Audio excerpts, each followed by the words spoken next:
Bobby Cox has led these Atlanta Braves to a National League Championship Series on 3 previous occasions. But it's the playoff newcomers who are getting it done this year. Rookie Chipper Jones with a game-winning homer in Game 1. Former Montreal Expo Marquise Grissom with 3 home runs in the series, including 2 in Game 2 to give the Braves an early lead. And unheralded Mike Mordecai, who delivered Game 2's game-winning hit in a patented Braves 9th-inning finish. Tonight, John Smoltz tries to close out the series against Colorado. Don Baylor has seen his Rockies let 2 games get away as relief pitching and defense have stumbled. The Blake Street Bombers have more than lived up to their billing, hitting a collective 400. But it's up to Billy Swift to shut down Atlanta as the Rockies try to survive in Game 3 of the 1995 Division Series.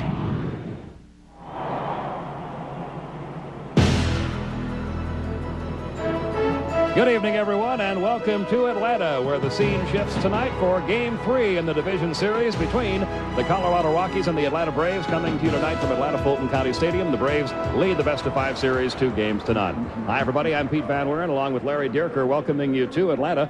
The Braves do have that 2 games to nothing lead over the Rockies, Larry, but it hasn't been easy for Atlanta. The Colorado Rockies had a chance in both Game 1 and Game 2 to pull out a victory. Well, the Rockies have some strengths, and that's why they're in this playoff. They're a very tough team at home, and they can hit. But they're a young team, and they were just a little bit jittery in Denver. That was the difference. The Braves had the poise of a veteran ball club. Don Baylor hoping to get 1 victory and keep this series alive for Game 4 tomorrow night. Before the game, Larry had a chance to talk to Don Baylor and ask him what the mood of this club is tonight. Pretty good. The finality of it all. Everybody knows that if we don't do it today, it's going to be an off season where you kind of think about maybe you could have won the first 2 ball games. But our guys have had a fun run here. They've enjoyed just kind of being in a playoff atmosphere. But, you know, just to come out and say, okay, let's play as hard as we can today and give it our best shot. If we do that, maybe we can come out here with a win. Bill Swift is going for you tonight, a very fine pitcher, but he's been on a pitch count. Is he on one tonight? It depends on Billy. It depends on how far in the ball game.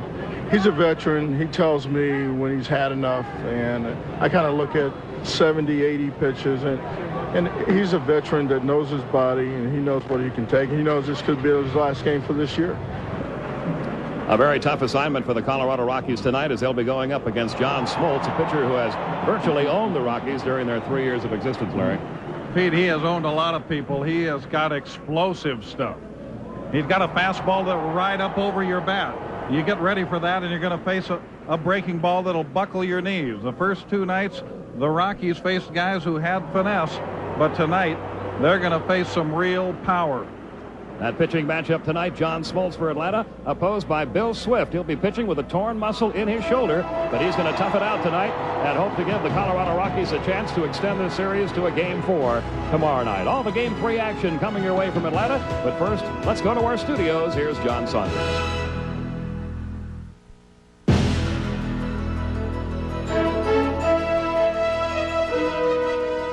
And welcome once again, everyone, to the Division Series here on ABC. It could be a night of clinchings and a night of sweeps because each series, 2 games to nothing, including the Cincinnati Reds over the Dodgers. Hideo Nomo will try and stop the bleeding. He led the National League in strikeouts. He was number 2 in ERA. But the bats of Cincinnati have been hot, including Hal Morris hitting .571. The Yankees have a 2 games to nothing lead thanks to Jim Leyritz, who hit this game-winning shot in the 15th inning.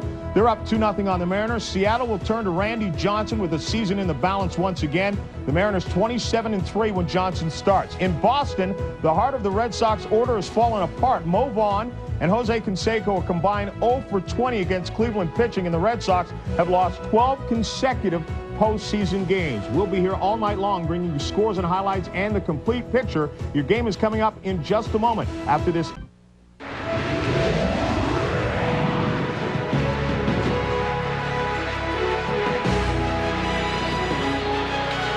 Welcome back to Atlanta Fulton County Stadium. Let's take a look at tonight's Budweiser starting lineup for the Colorado Rockies, down 2 games to none in this series. One change, Mike Kingery getting the start in center field in place of Ellis Burks tonight. He'll bat second. Billy Swift on the mound and batting ninth, of course, and facing John Smoltz. And one interesting thing, Larry, this entire starting lineup for the Colorado Rockies in their career hitting just 186 against John Smoltz with 1 home run. Andres Galarraga hit that. And of course, Larry Walker is the only guy that's really had any success against him, and Walker is the only dangerous left-handed batter they have. And so for Smoltz, that's probably the strategy. Don't let Walker beat you. As you look at the Braves defensively, there was one question mark going into tonight's game, and that was Jeff Blauser. If you were with us for Game 2, you'll recall a collision out in left center field between Blauser and Ryan Klesko. And watch Blauser's right ankle here as it gets caught under Klesko. He stayed in the game, had the ankle taped up, but was a question mark coming into tonight's game until after he took batting practice. He did that.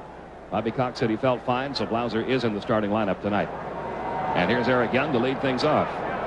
He is 3 out of 9 in the series, committed that crucial error in the 9th inning of Game 2. And takes the first pitch low and away, ball 1. Eric Gregg calling the balls and strikes tonight.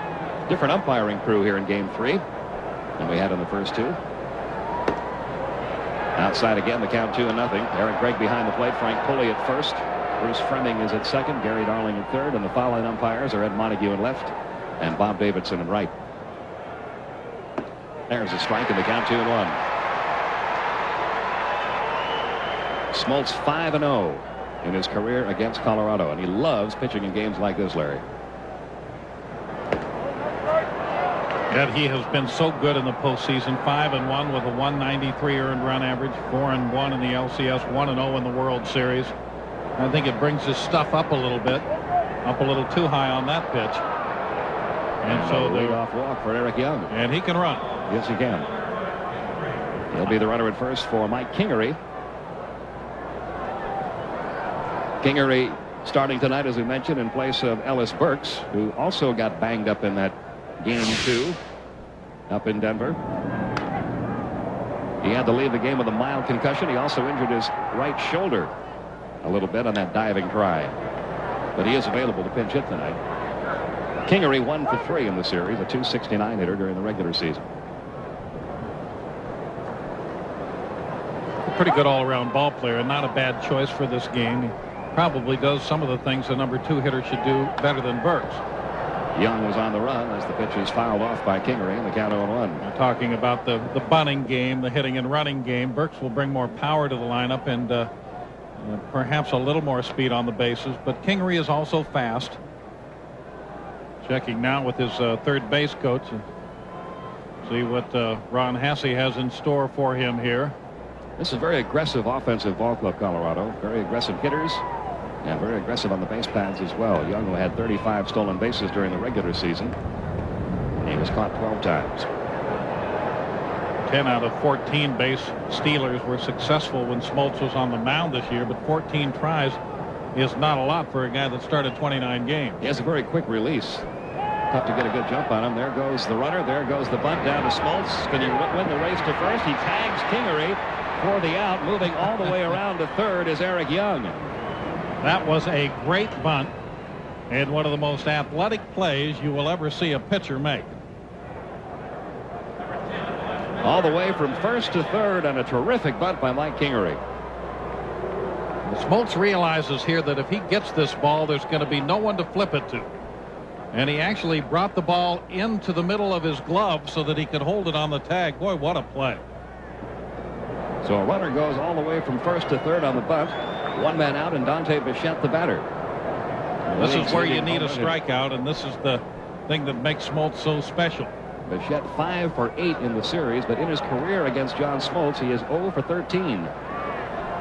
Smoltz had 193 strikeouts this year in 193 innings.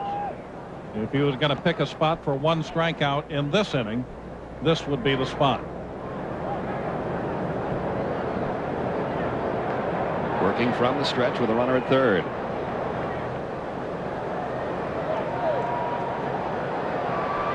Here's the 1-0 delivery. Good breaking ball. 1 ball, 1 strike.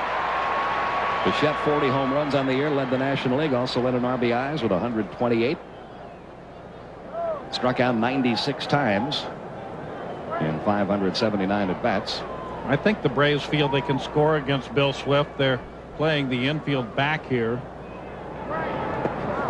Good stop by Lopez on a pitch that bounced about 5 feet out in front of the plate. John Smoltz, the first half of the season, only used 3 pitches: fastballs, curveballs, and a changeup. He did not use the split finger pitch, which he just threw there almost for a wild pitch. And during the first half of the season, John Smoltz did not have a single wild pitch. He went back to throwing the split finger second half of the season, 13 wild pitches. So that's a pitch he has to be careful with. Here's the 2-1 on the way. And again, he got Bichette to chase a pitch out of the strike zone. That's a pitch you have to be careful with, but this is a hitter you have to be careful with, too. This is the breaking ball.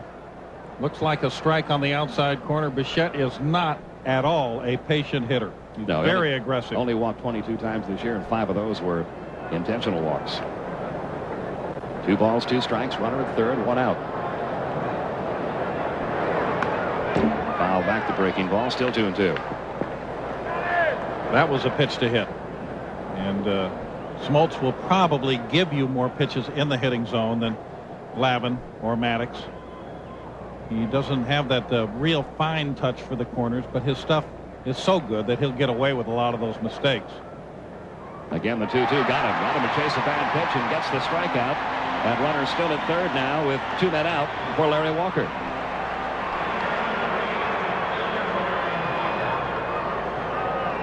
Smoltz really didn't throw Bichette but 1 strike, the ball that he fouled off. Yet he got him to swing at 3 pitches out of the strike zone. Larry Walker 2 for 7 in the series with a homer. And as Larry Dierker mentioned earlier, a .318 lifetime hitter against John Smoltz, one of the few guys in this Rockies lineup that's had some career success against Smoltz. Boy, that's interesting. That pitch almost hit him so far inside, and if you look at Ryan Klesko, he's playing over near the left field line. Just shading slightly to the opposite field in the other outfield positions. There's the 1-0 pitch. Trying to get the inside corner again and missed. 2-0 the count on Larry Walker. Walker hit that 3-run homer in game 2 that brought the Rockies back. They were trailing 3-0 at the time. Rockies took the 4-3 lead into the 9th inning, and that's when the Braves scored 4. The Braves have stayed inside on Walker primarily. It's like they're going to try to go in there again. This one fouled away, 2-1. Hey, there's another pitch right over the middle of the plate. And you watch that pitch, and if you're a student of baseball, it looks like what we call a hanging slider, a pitch that a guy would kill. But it moves so fast, it's on you so quickly, that you still don't get a hold of it. This one goes to the backstop. Coming home is Young. The throw to Smoltz. He is safe. The ball dropped by Smoltz. Lopez got the throw there in time, but the collision with the runner and John Smoltz jarred the ball loose. And that wild pitch charged to John Smoltz makes it a 1-0 Colorado lead. But you have to say one thing is beyond doubt here, Pete. Smoltz is up for this game. The fielding play he made on the Kingery bunt, and actually trying to block the plate with his body here in the first inning. A run that could be important later, but probably won't be the end of the world for him. But he's ready to do anything to win this game. The throw was there in time, but the collision between Young and Smoltz jarred it loose. You won't see too many pitchers try to block the plate with their body. No. Meanwhile, the count's gone to 3-1 on Larry Walker. Here's the 3-1 delivery. Did he go? They appeal to third. Yes, he did, says Gary Darling. And the count 4-3-2 now.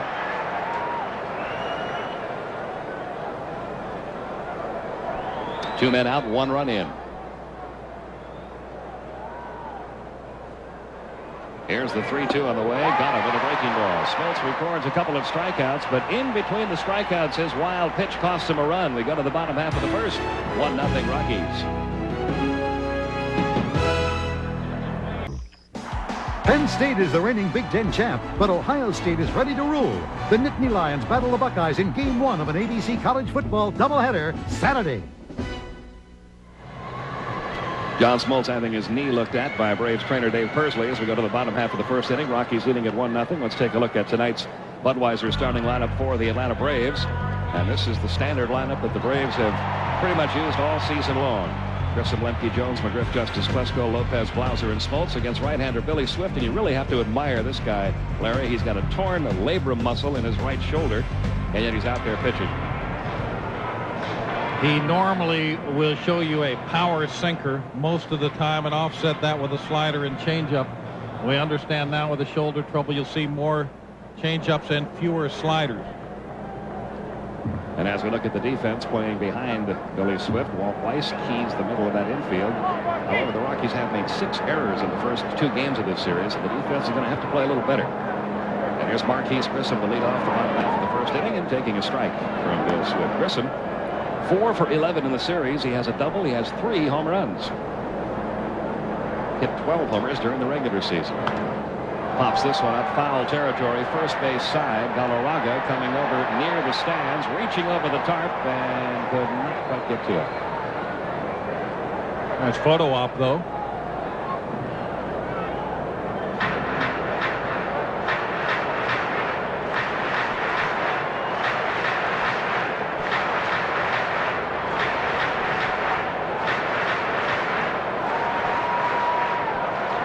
Oh, 2 the count. Don Grissom. Going outside, 1 ball, 2 strikes. Swift, a 21-game winner just 2 years ago with the San Francisco Giants. When he is right, you're going to see a lot of ground balls. In fact, that's one of the reasons the Rockies went out and got him for their ballpark. You want a perfect pitcher yeah. For the mile-high altitude to keep the ball on the ground. His sinker is a late-moving pitch. It has a lot of the same action that Maddox's sinker has when it's down low. The 1-2 on the way to Grissom. Little dribbler down the third baseline. It rolls right along the line now into foul territory, and Girardi keeps it foul. Still 1-2 on Grissom. Swift was a #1 draft pick back in June of '84 by the Seattle Mariners Ball Club, and he was the 2nd player in the nation selected. He is not only a very fine pitcher, but he is also quick on his feet. He fields his position well. He can hit a little bit, and he can run the bases. When Don Baylor ran out of players in Game 1, had to use a pitcher to pinch hit, I was a little surprised it wasn't this guy. I was too. Lance Painter. But you can see why he wouldn't want to send a right-handed hitting pitcher up against Mark Wohlers. Well, anybody, righty or lefty, if you're a pitcher hitting against Mark Wohlers, you're probably in for a short at bat. 2-2 the count now, and Marquise Grissom. Mark Lemke will follow, and then Chipper Jones. Another little dribbler down the third base side. Swift with a barehanded pickup, but he's not even going to try the throw. Marquise Grissom has an infield hit. That's the kind of throw where if your labrum is torn, it might rip a little bit more if you try to throw back across your body. You decided not to. This 1995 Division Series game is brought to you by Chevrolet, the cars and trucks 36 million people depend on every day. Genuine Chevrolet. McDonald's, have you had your break today? And Beechwood Aged Budweiser, the king of beers. This Bud's for you. You're going to see the angle that Swift has if he tries to throw to first. It's similar to a pickoff move where you have to come back across. You can turn your body as he did there, and you're fine. But I can recall last year or so that I was on the mound. Even a pickoff throw was a little bit of a problem. Lemke 2 out of 9 in the series after a .253 regular season. Takes a strike in the outside corner. Marquise Grissom, the runner at first for Atlanta, the really only true base stealing threat. He had 29 stolen bases during the regular season. The Braves as a team had only 73. Rockies leading it 1-0 here in the bottom of the first. Nobody out. Grissom at first. He is on the run. The pitch is on the outside corner, but high, and the throw is also high. Stolen base for Marquise Grissom.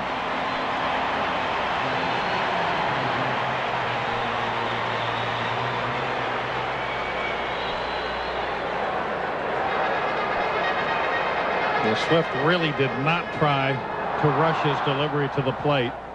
That gave Grissom an extra step or two, and if you give him an extra step or two, he's going to be safe every time. A runner in scoring position. The count 0-2 on Lemke. 1 away, 1 ball, 2 strikes. But now have a situation where Lemke would like to pull the ball, and that's why Swift ran it away from him. It's really hard to try place hitting when you've got 2 strikes in the count. You basically reduce to just trying to make some contact and hoping that whatever contact you make will move Grissom along.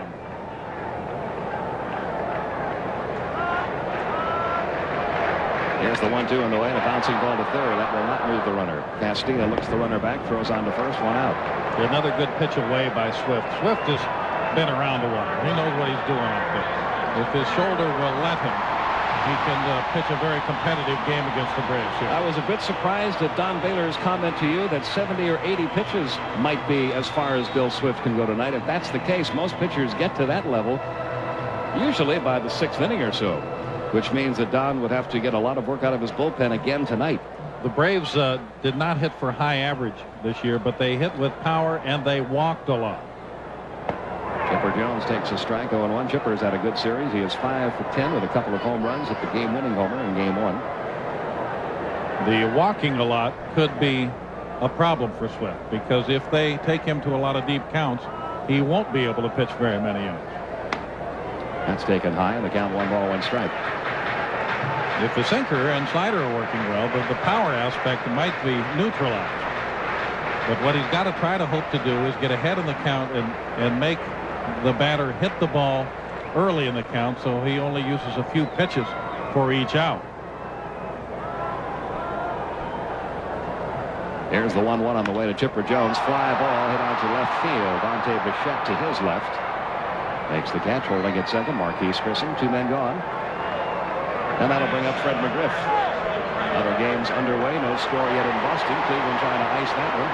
Yankees trying to win that series. No score yet in Seattle. And they're in the bottom of the first, scoreless in Cincinnati, with the Reds up 2-0 over the Dodgers. McGriff 2 out of 9 in the series with an RBI, and that's what you were talking about, Larry, about Atlanta winning those first 2 games in Colorado. The poise of this ball club. Fred McGriff really did not have a good first 2 games. He didn't really contribute much, but they were able to pull out the victories anyway with other people. I think what happens with a team that has been winning for a number of years is that an inner confidence develops, and new players that come to that team are swept up in it. And so you have guys that are in their first year with the Braves this year who have been really the big and key players in the first 2 games. Count of McGriff goes to 2-0. A runner at second, 2 outs. 10 RBIs up in Colorado, 8 by first-year players. All 5 homers, both game-winning hits. All by guys that are in their first year with the Braves. Grissom getting his lead down at second as Swift readies for the 2-0 pitch to McGriff. And it goes to 3-0. And this is something that, as you mentioned, Larry, Bill Swift does not want to do. He does not want to start walking people or deep counts. But if he does want to walk somebody, it's probably McGriff. McGriff has hit .393 against him with 3 homers. And Justice has hit .286 with a couple of homers, so it's not a whole lot to choose from, but I don't think he wants to give McGriff a strike. Give him one there, 3-1. Well, that might have been your automatic 3-0 call. That was pretty low. You know, they say sometimes it's difficult for a pitcher to throw a strike. Sometimes it's difficult for a pitcher to throw a ball, too, if he's trying to. And there is ball 4. Down to first goes McGriff. There is a misconception, I think, that major league pitchers are able to throw every pitch right where they want it, and that's obviously not true. Otherwise, you'd never see a light-hitting pitcher draw a walk, but you see that all the time. And you never see a pitch right down the middle to a power hitter, and you see that all the time, too. First and second with 2 outs for Atlanta. Here's David Justice. He was 2 out of 6 in the first 2 games. 24 homers, 78 RBIs during the regular season.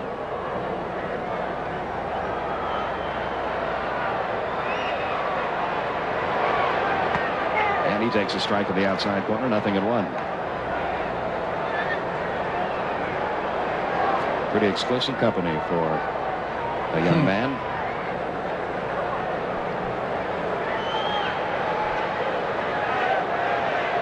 Here's the 0-1 on the way, and a broken bat roller out toward second. Eric Young throws on to first in time. High throw, but Galarraga gloved it, and we go to the top half of inning 2 with the Colorado Rockies leading Atlanta 1-0. Rockies and the Braves in the second, but first this update, the Dodgers and the Reds. Larkin's on third. He had stolen third. Hideo Nomo, though, freezes Sanders and gets out of the inning. So right now it's scoreless, Dodgers and Reds. Back to Pete and Larry.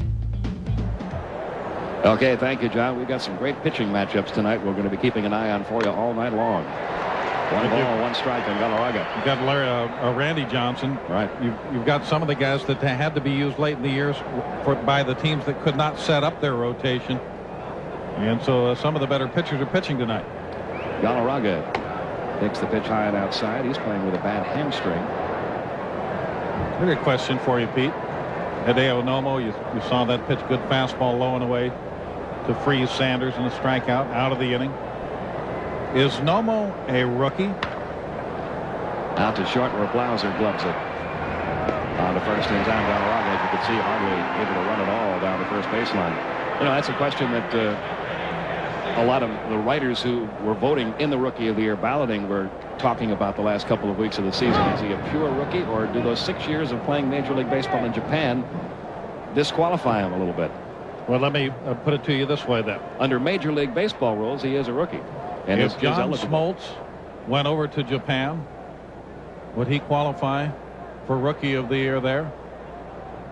If Nomo's eligible for Rookie of the Year here, Smoltz would have to be over there. Quid pro quo, right? Well, I don't know. I don't know what their rules are over there. You watch the guy pitch, and of course, when you watch Chipper Jones play, he doesn't look like a rookie either. But the Nomo obviously has a lot of experience. We have a player in the game tonight who caused the Rookie of the Year award rules to be changed. Larry Walker. Remember, he spent the entire year with the Montreal Expos on the disabled list. The next year he had a great season, and there was a big question mark all season long since he was on the DL at the Major League level this entire season before. Was he a true rookie? And the original rules said no, but they changed the rules after that. They go now by number of at-bats, number of innings pitched. 1 ball, 2 strikes on Vinny Castilla. 2 for 6 with a home run in the series. This is low and away, 2-2. Rockies leading it 1-0. A walk, a sacrifice bunt that moved Eric Young all the way from first to third, and a wild pitch from John Smoltz, accounting for the Colorado run in the first.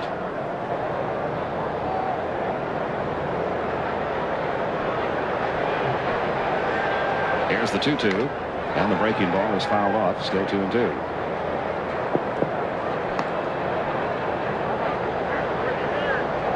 Castillo, once property of the Atlanta Braves. They lost him in the expansion draft. I don't know that they ever thought he would become a power hitter as he had.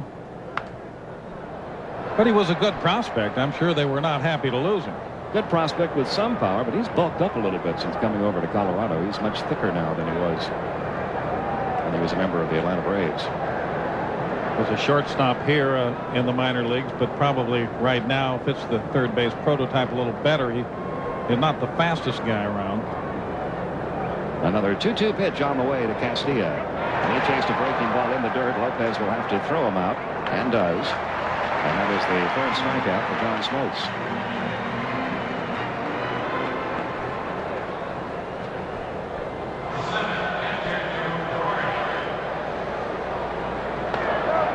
See so many guys swinging at bad pitches when Smoltz is working, and that's just the way Ted likes it. 2 gone. That'll bring up Joe Girardi. The Rockies catcher 1 for 7 in the series. His hitting tailed off toward the end of the year, but don't you find that happens to a lot of catchers who are out there every day, Larry? You sure do, and I think that's why it's a big advantage to have 2 catchers that you can alternate. A lot of the managers favor one regular catcher because he gets to know the pitching staff so well. This one fouled back. Not even 1 ball, 1 strike. But recently there have been some clubs that have been using 2 catchers, as the Braves do. And Charlie O'Brien, as you see there, he catches quite a bit. And it really will keep both guys stronger in the late part of the season. Here's the 1-1 now to Girardi, and there's a line drive right center field. Marquise Grissom goes back on the ball, makes the catch. And it's a 1-2 inning for John Smoltz. Nothing doing for the Rockies in the top of the second. We go to the bottom half of inning 2. 1-0 Colorado. The Rockies and the Braves continue in a moment, but the Indians and the Red Sox, Eddie Murray's already aboard. Jim Thome facing Timothy Wakefield. This thing is certainly deep enough But is it fair? Just over top of the foul pole. It is a fair ball, and it's a 2-run home run. The Indians looking for the sweep now with a 2-0 lead in the second. Pete and Larry. Okay, John, thank you. Indians trying to hand the Red Sox their 13th consecutive postseason loss. Ryan Plesko leading off, and keeps his swing, fouls it back. 0-2 on Plesko. He's 3 for 7 in the series. When you first watch Plesko, you have the feeling that he's an all or nothing hitter because he swings so hard, and usually a guy like that isn't exclusively a pull hitter, and you can trick him a lot of times with off-speed pitches. But this guy is a little better than that. He'll take you to the opposite field. But not catch up with Swift that time. First strikeout for Swift, 1 gone here in the bottom half of inning 2. That'll bring up the catcher, Javi Lopez. That was a real nice changeup, and it's a pitch that Swift has been featuring since he's handled the arm trouble. He's lost a little velocity and perhaps just a little bit of the sharpness on his breaking pitch, so he'll work that changeup in a little more often. Lopez hit .315 during the regular season. Chopper to the left side. Castilla fields the throw across to first in time. And Swift having the kind of inning that Don Baylor would like to see him have. He's only thrown 4 pitches here, and he's got 2 outs. He threw 21 in the first inning, so if he can get through this inning with less than 10, he'll be back on a pretty good pace. That'll bring up Jeff Blauser. Blauser 0 for 4 in the series, and as we told you, a question mark coming into tonight's game. The lineup posted by Bobby Cox did not have anybody listed at shortstop initially. It was either going to be Blauser or Rafael Belliard, depending on how Jeff's ankle responded when he took batting practice, but he's in there. Batting with 2 outs and the base is empty, and bouncing one up the middle. Nice stop by Walt Weiss, up and throwing, and got him. Walt Weiss takes a base hit away from Jeff Blauser, and it's a 1-2-3 inning on just 5 pitches for Billy Swift. Still 1-0 Rockies. Rockies lead it 1-0 as we move to the 3rd inning. Walt Weiss ended the bottom of the 2nd with a beautiful play out behind second base. He can make the spectacular play to end the inning, and he makes that routine play pretty well too. And here he is leading off the 3rd, taking a strike from Smoltz. He is 1 for 5 in the series. Weiss has playoff experience with the Oakland A's. He's a very valuable player on a team, though he is not generally one of the most spectacular players in the league. But he gets on base a lot. He walked 98 times this year. And he's what you call a 2-out shortstop. This one fouled off down the first baseline. Say, what does that mean? That means if you're pitching and there's a guy on third base and somebody hits a ground ball to short, you walk to the dugout and you don't have to look at first base, and you don't have to worry about which base you're going to back up if he throws it away, because you know he's going to make the play. Here comes the 1-2 pitch to Weiss now from Smoltz. And the breaking ball stayed outside. 2-2 the count on Walt Weiss. He'll be followed by the pitcher Bill Swift, and back at the top of the order, and Eric Young. But you might think most shortstops at this level should be that way, but they aren't. Just missed outside. Full count now, 3-2. There are quite a few really that could make that spectacular play that Weiss just made, but won't always make that 2-out play for you. The routine play.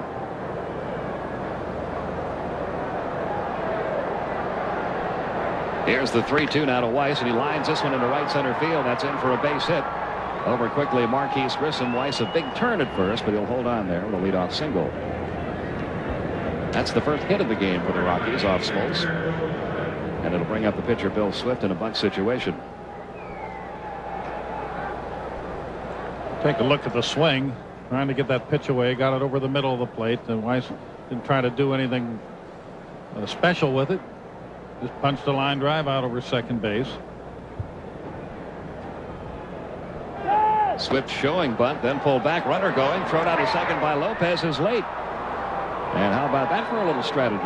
Well, I think that the Rockies are going to play an extremely aggressive game on the bases if they can. Getting men on is the difficult part against Smoltz. But they really are in a point where they've got nothing to lose. They're down 2-0. They're on the road. and I think they just feel like they're going to take it to them with all they've got and have nothing to be ashamed of or feel like they've left nothing behind if they lose. Now we'll see what Swift is doing. He's a good hitting pitcher, as we told you. Hit 194 this year with a home run. He shows bunt, takes it high. And the count 2-0. Takes another look down at third base coach Ron Hasse.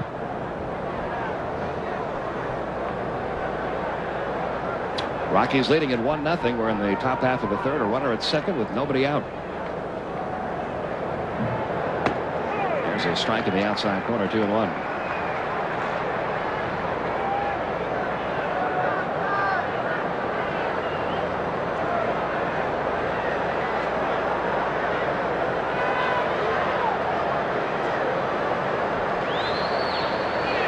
Two and one the count on Swift. Weiss getting his lead. Again, he shows bunt and takes it. A strike in the outside corner. The count even now, 2-2.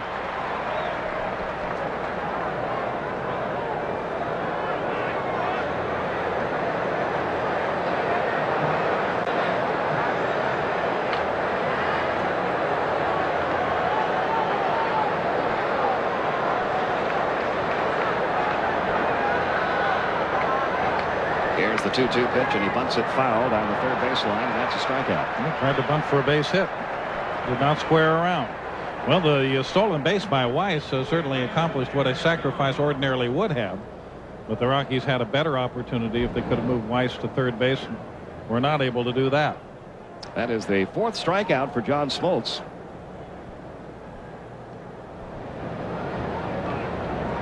And we go back to the top of the order now, and Eric Young, who drew a walk, moved from first to third on the sacrifice bunt by Kingery, and then came home on a wild pitch back in the first inning for the game's only run.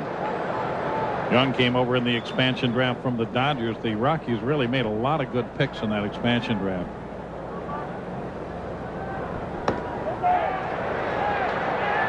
One ball, no strikes. And now he went. With a strike by Frank Pulley. We've got a home plate umpire here tonight that gives the short right jab on the strike call, and Frank Pulley's right jab a little bit longer and a little quicker.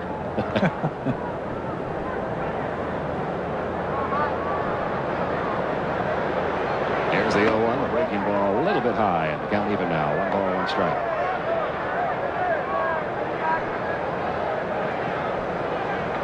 One man out, Weiss down at second. Rockies leading at 1-0, top of the third in game 3. Braves are around toward right field for Young. Of course, they've been playing just about everybody to hit to the opposite field in the outfield. Seem to be out of play. 1-2 now on Eric Young. Eric Young was not getting much playing time first half of the year. And then after the All-Star break, he began platooning at second base with Jason Bates, and he began playing so well that Don Baylor just left him out there every day. Had a fine year, hitting .317. His defense has been a little unreliable, but his offense has just been so impressive the second half. And it's not just the hitting. He did hit .317, but he also walked 49 times. For a guy that did not play the full season, that's a lot of on-base percentage, and when he gets on, he can run. He said the first half of the year he was getting so little playing time, he was almost sure he was going to be dealt somewhere else before the year was over.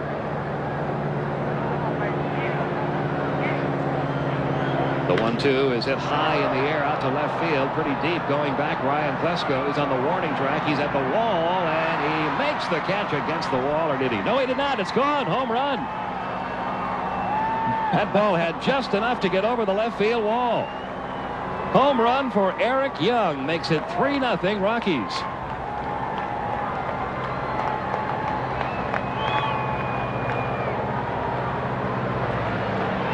Klesko leaping against the wall, looked like he might grab it.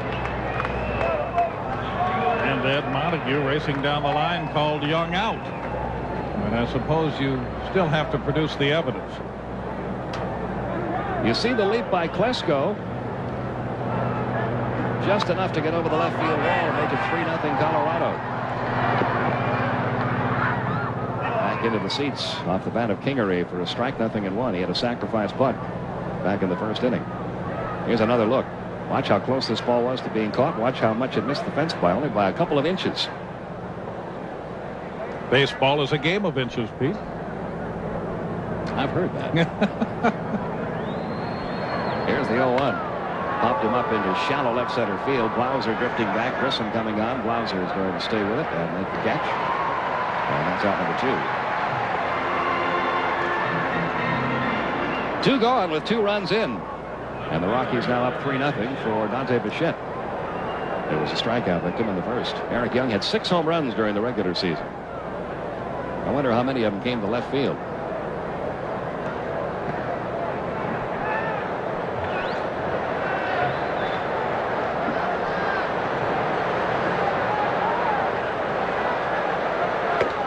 Bichette takes a strike in the outside corner. The crowd has been somewhat silenced by this early scoring by Colorado. Well, for Young, it's certainly been satisfying to reach in the first and score and then hit a 2-run homer, because his error, though it did not cost the Rockies the lead, they were already behind, certainly changed things in game 2 at Coors Field. That was a 1-run ball game until that error opened up a 3-run lead for Atlanta.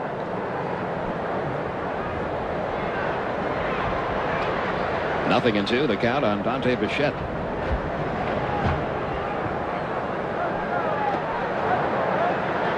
The Braves have been behind in both games, but they have not been as far as 3 runs behind.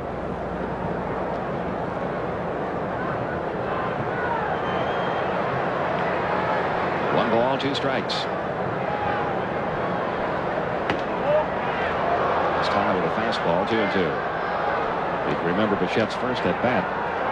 Smoltz got him to chase a couple of pitches that were not strikes. See if he tries to get him to chase another one here. The count 2-2. He may have gotten away with one there. And what a catch by Mr. Larry Dierker. Got to take care of you, buddy. Terrific. There it is.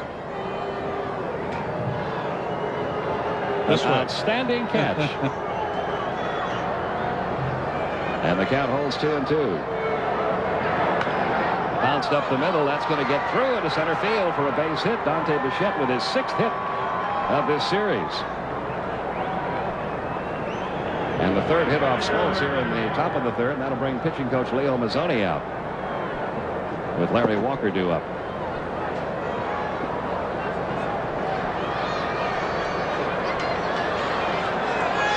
Leo Mazzoni was John Smoltz's pitching coach at AAA after the Braves acquired Smoltz from the Detroit Tigers organization while he was still in the minor leagues. And in an unusual move that I've never heard of before, Larry, when Smoltz was called up to the major leagues for the first time, his first start came in New York against the Mets at Shea Stadium. And because Leo Mazzoni had worked so closely with him, they also brought Leo, who was the Richmond pitching coach, to New York to sit in the front row box seat and watch Smoltz's first major league start, which he won. He has really done an excellent job with these pitchers. Sure, he's got raw material, but there's a lot of raw material at this level, and he has refined it. Larry Walker, a strikeout victim in the first.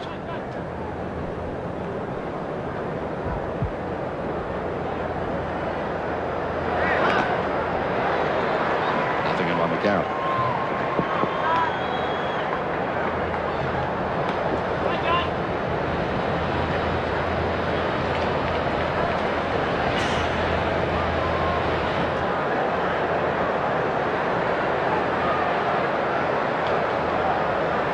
Here's the 0-1. Walker hit by that pitch.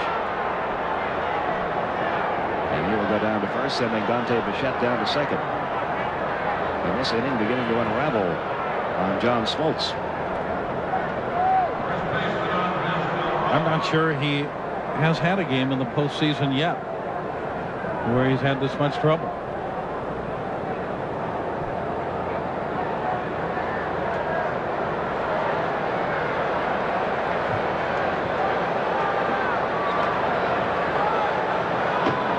See Bobby Cox a little concerned with the early innings performance of Smoltz here. Andres Galarraga, the batter, he grounded out to short his first time up. No, you're right. Smoltz with that 5-1 postseason record. He also has pitched a division clinching game in 1991. He pitched game 7 and won against the Pirates in the National League Championship Series in 1991. Pitched in game 7 in the World Series and matched Jack Morris inning for inning. in '91, although he was not involved in the decision. So he's pitched in a lot of games like this. But he's been on the ropes a lot too, but he has not been knocked out. But he's been able to get out of trouble like this with the strikeout or the pop-up ground ball.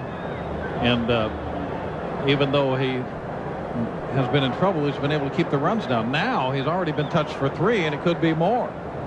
Here's the 1-1 to Galarraga. Foul back 1-2. Galarraga has never had much success in his career against Smoltz. He's 4 for 30. And until the Eric Young homer in this inning, Galarraga was the only member of this Rockies starting lineup who had ever homered off Smoltz.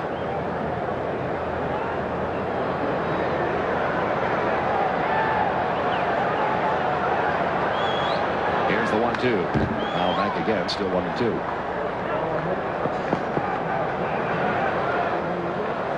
Going more to the fastball now. And that's certainly a luxury when you've got that kind of fastball, where when you start to lose command of your other pitches, you can just go to the whip and try to blow your way out of an inning and then regroup in the next inning. Look out, folks. Line into the seats.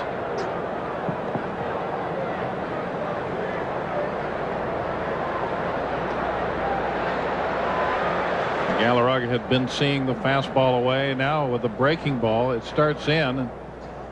It's almost a belated half swing just to try to stay alive. Again, the 1-2 pitch on the way, and it's popped foul again back into the crowd. That's his 32nd pitch of this inning. Now he's up over 60 now, so the pitch count an important thing for Bill Swift, but it's also rising now for John Smoltz to the point where Atlanta's bullpen is going to get into action for the first time. Brad Klontz begins to loosen.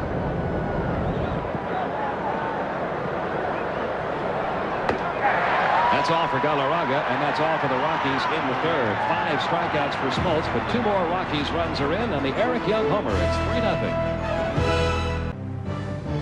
Rockies up 3-0. Meantime, the Yankees and the Mariners, Randy Johnson and Jack McDowell in a great pitcher's duel until Bernie Williams teased this one up to the opposite field.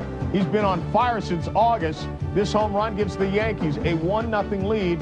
They are in the 4th inning. We'll keep you up to date. Right now, back to Pete and Larry.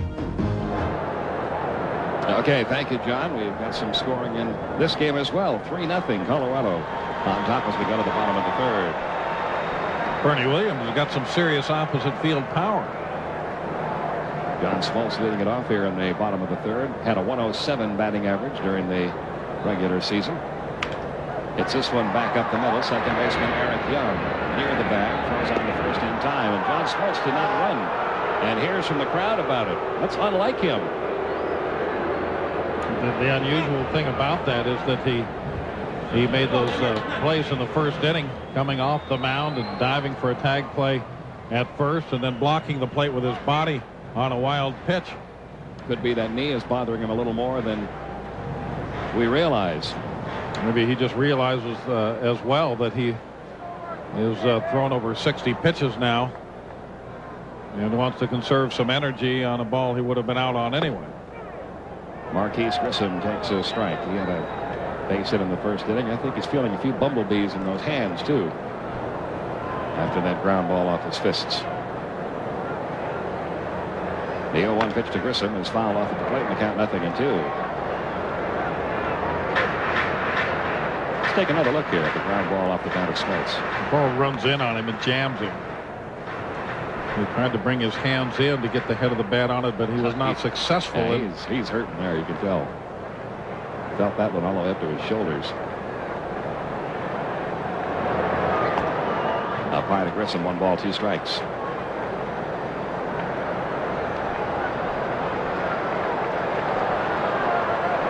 Leo Mazzoni with some advice for Smoltz. Fly ball hit out to center field, fairly deep. Kingery going back. He's on the warning track and makes the catch. 2 down. And that's 6 in a row retired now by Bill Swift. And the batter will be Mark Lemke. Indians now 3-0 over the Red Sox as they try to sweep that series. The Indians against the Braves would be an interesting World Series. That's the one you hear a lot of the pundits say they'd like to see, but of course there's work to be done to get there for both teams. There's a strike. Beyond the natural team nickname thing, you've got the classic starting pitching of the Braves against the hard hitting of the Indians. Here's the 0-1 on Olympian. Started to go around. Took the swing, did not go. And the count, 1 ball, 1 strike. 2 men out, bases empty. We're in the bottom of the 3rd with the Rockies leading it 3-0. Breaking ball outside corner, 1-2.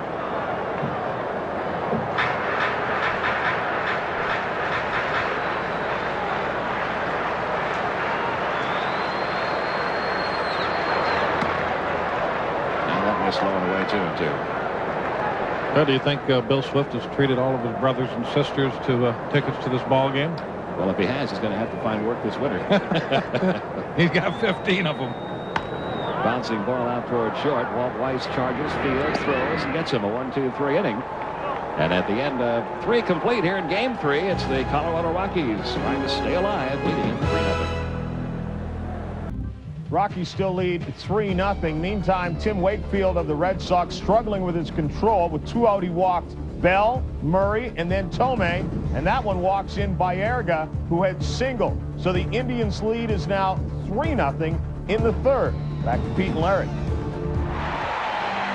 Okay, thank you, John. The first pitch to Vinny Castilla popped foul and caught by Javi Lopez. You know, Larry, you pitched, I know, a long time against a guy who threw a knuckleball and helped Tim Wakefield this year, Phil Necro.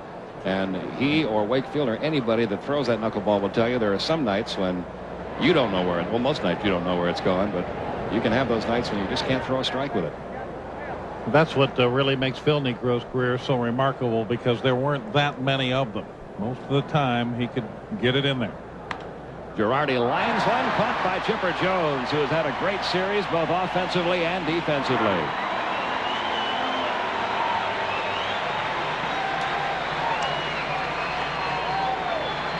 Two men out. It's a reaction position. He slid a little bit to his left that time, had to go back to where he was to begin with, and was quick enough to do it. 2 pitches, 2 outs here in the top half of the 4th inning, and the batter will be Walt Weiss. Had a base hit, stole a base, and came home on Eric Young's homer. His first time up, takes outside, ball 1.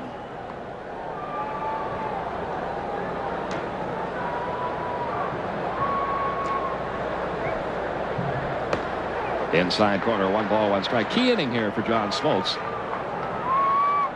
After being touched up for 2 runs in the 3rd, see if he settles down here. He's got the first 2. This is the guy that started it last time, Weiss.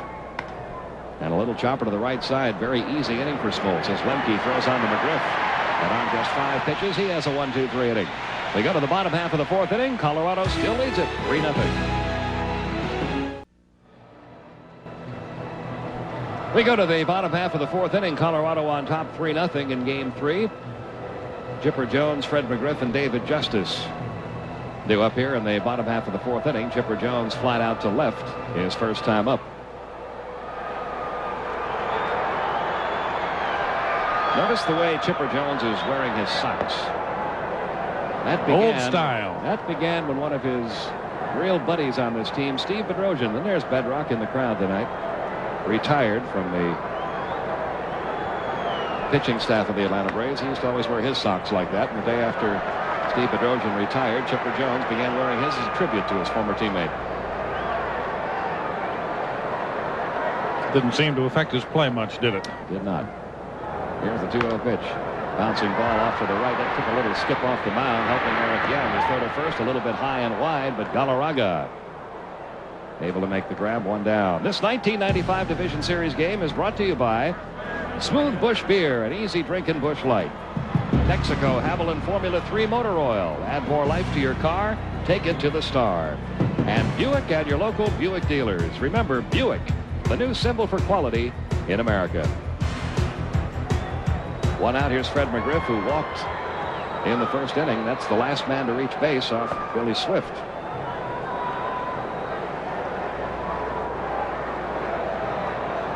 He has retired 8 in a row. Here's the 1-0 pitch. Bouncing ball left side. Weiss, another great stop. A long throw to first. Did not get him this time. Great effort, though, by Walt Weiss. McGriff has himself an infield hit. When you think of the degree of difficulty on the throw, and you contrast that with Eric Young's problems making a routine throw from second base, it's really remarkable. Because Young has had trouble throwing the ball straight to Galarraga. And Weiss seems to be able to do it from anywhere in any position. Only the second hit allowed by Bill Swift. It'll bring up David Justice, who grounded out to second his first time up.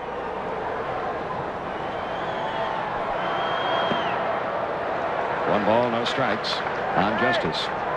There have been a number of second basemen that have had that problem. Steve Sachs comes to mind. It's a short throw, and if you're just playing catch with a guy, it's an easy throw. But sometimes if it becomes a mental thing, yeah, it really kind of squeeze the ball, and you have trouble with it. 2-0 the count now on Justice. One man out. McGriff, the runner at first.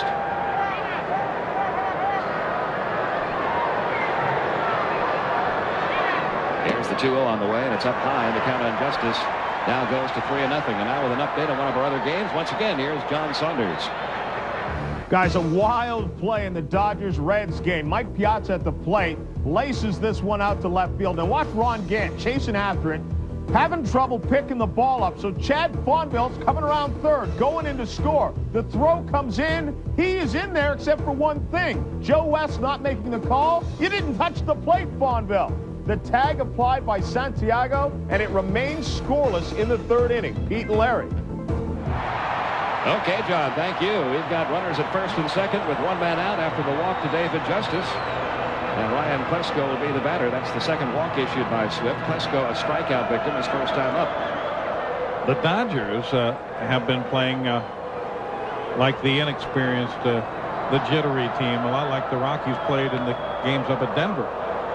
That's a bit surprising with some of the veteran players they have in that. Yeah, not so surprising defensively. Right. Is that they have had their fielding problems, but that mistake by Fonville is the base running error. 0-1 the count on Klesko.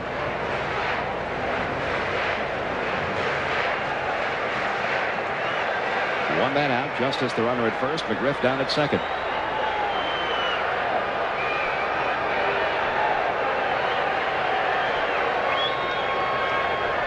Here's the 0-1 on the way. Line down the left field line, headed toward the corner. Around third, McGriff. He will score. Heading for third, David Justice. He'll be held up as the throw comes back. It's an RBI double for Ryan Klesko, and the Rockies now lead it 3-1. Talked about him earlier being able to take the outside pitch and sometimes the off-speed pitch the other way. First time up, he swung way out in front of a changeup and struck out. This time, he waits a little longer, made an adjustment, and gets a big hit on a pretty good pitch. That's his first RBI of the series. Runners at second and third, still only one out. And Javi Lopez, the batter. Lopez grounded out to third his first time up.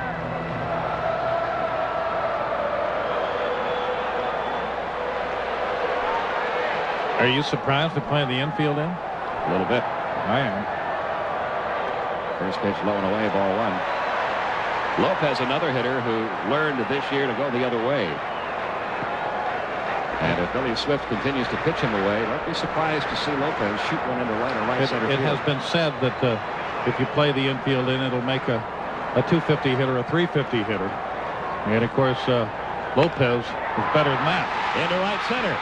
In to score, Justice. Klesko around third. Here comes the throw home by Walker. Klesko scores, and we are tied 3-3.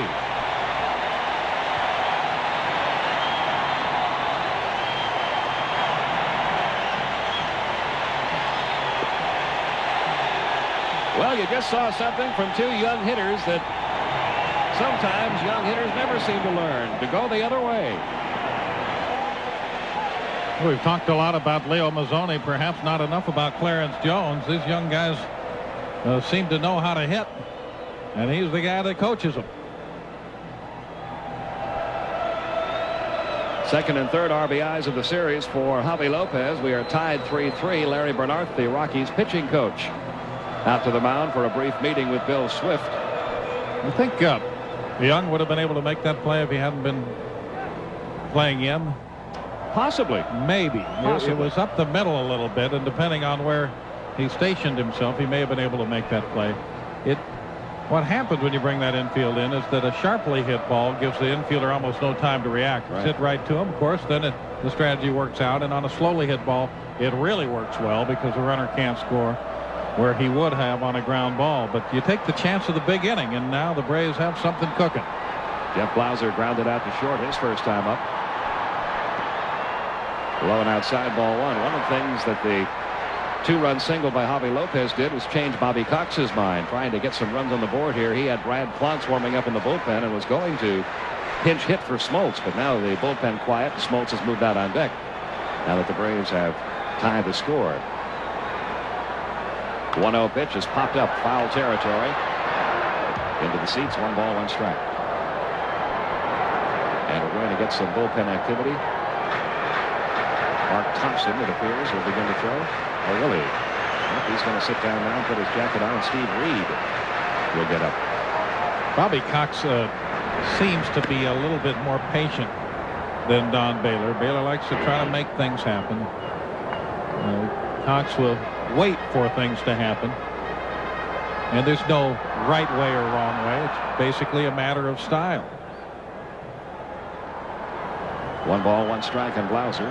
Still only 1 out here in the bottom of the 4th. Count goes to 2-1 on Jeff Blauser. I think the important thing for a manager is that his strategies work a high enough percentage of the time that the players have confidence in him and have the feeling that he knows what he's doing.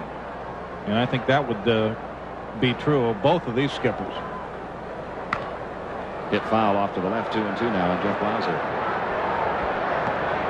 I guess most people feel that man right there, Don Baylor, will win the award this year for the National League Manager of the Year for taking this third-year team into postseason play.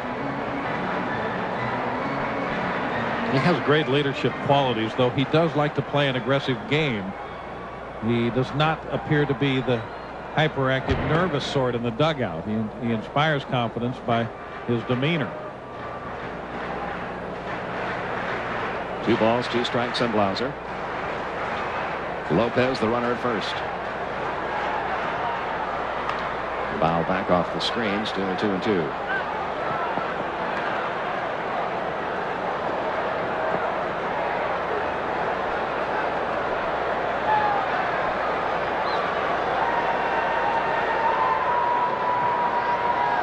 Ryan Klesko's RBI double got the Braves on the board. Then 2 more runs scored on the Lopez single to tie it. And Lopez chased back.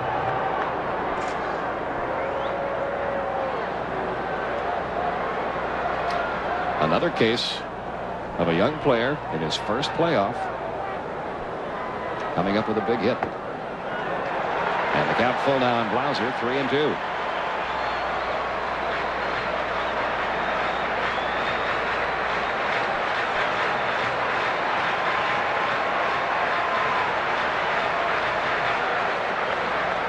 Billy Swift having to throw a lot of pitches in this inning. He's approaching 60 for the game. Runner going. The pitch strike 3 call. Throw to second. Lopez. That doesn't. I guess he thought it was ball 4. Yeah, he made a mistake. Running. So a base running mistake. He thought it was ball 4. Did not see Eric Gregg call the 3rd strike on Jeff Blauser. But we go to the 5th inning tied.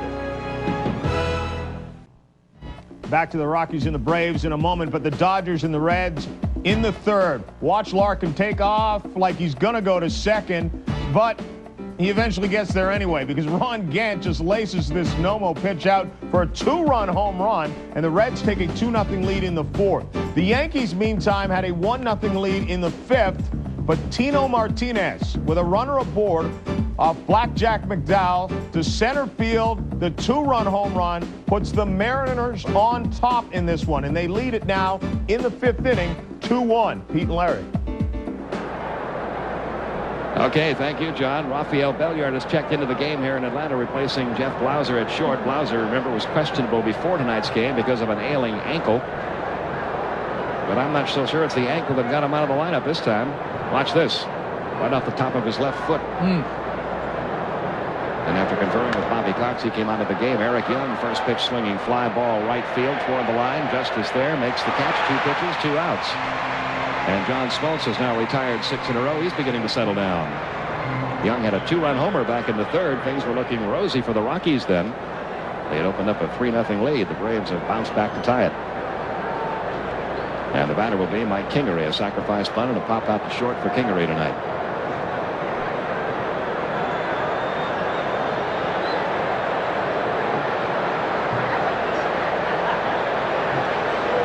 The Rockies were very close to delivering the knockout punch on Smoltz.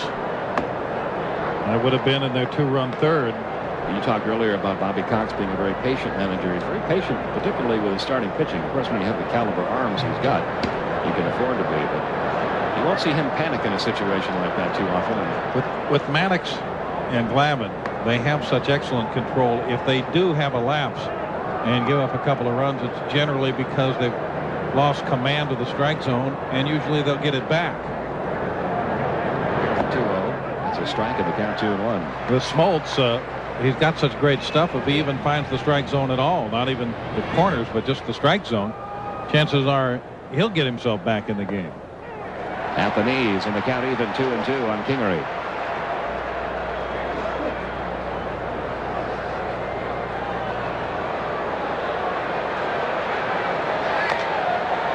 That one bounced off foul. Still 2 balls, 2 strikes.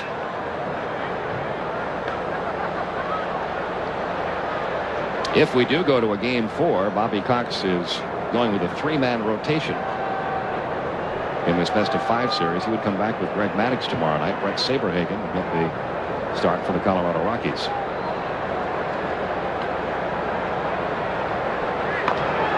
Little roller back out to Smoltz. And he has himself another 1-2-3 inning.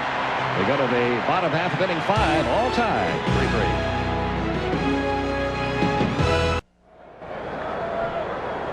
We go to the bottom half of the 5th inning, tied at 3. John Smoltz leads it off against Bill Swift. He grounded out to second. His first at bat, takes a strike. But not 0-1.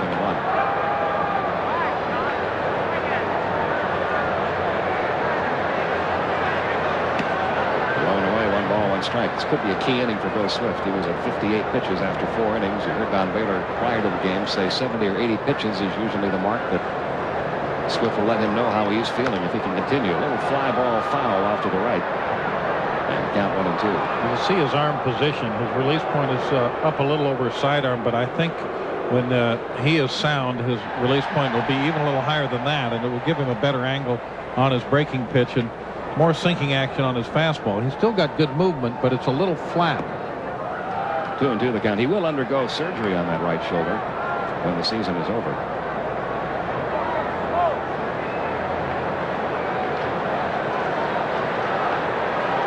Here's the 2-2. Bouncing ball up the middle. There's Walt Weiss again.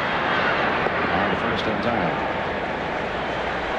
1 man out for Marquise Grissom. Tomorrow on ABC's College Football, it's a great gridiron doubleheader. First at noon Eastern, 9 a.m. Pacific. The Ohio State Buckeyes travel to Happy Valley to take on the Nittany Lions of Penn State. Then at 3:30 Eastern, 12:30 Pacific, it's the Fighting Irish of Notre Dame facing the Washington Huskies. That's live tomorrow here on ABC Sports. Marquise Grissom 1 for 2. He had an infield hit in the first inning. Flied out to center in the third. Lines this one to right field. That's going to drop in for a base hit. And Grissom aboard with 1 out. He stole a base back in the first inning. We'll keep an eye on him here, see if he's going, with Mark Lemke coming to the plate. When Grissom reached in the first, Swift made no attempt to use a slide step or hurry his pitch, and that's another thing that can be a problem for a pitcher if he's nursing a tender arm. But you try that slide step, you've really got to go through your arm mechanics quickly, and sometimes that hurts. A runner at first with 1 out. And a tie game, bottom of the 5th, over to first, chasing Grissom back.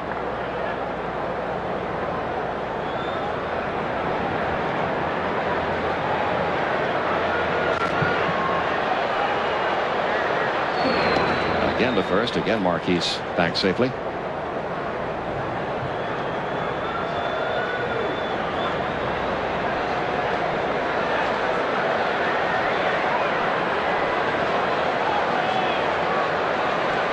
Now the pitch on the way to Lemke. Took a shot toward left. Fouls it off down there. 0-1. Rockies are playing Lemke to pull the ball in the outfield. You will sometimes see teams fooled by Mark Lemke's strength. He's not a big home run hitter, but he does have some power. Many times an outfield will get caught playing him a little too shallow. They're about medium depth on him right now.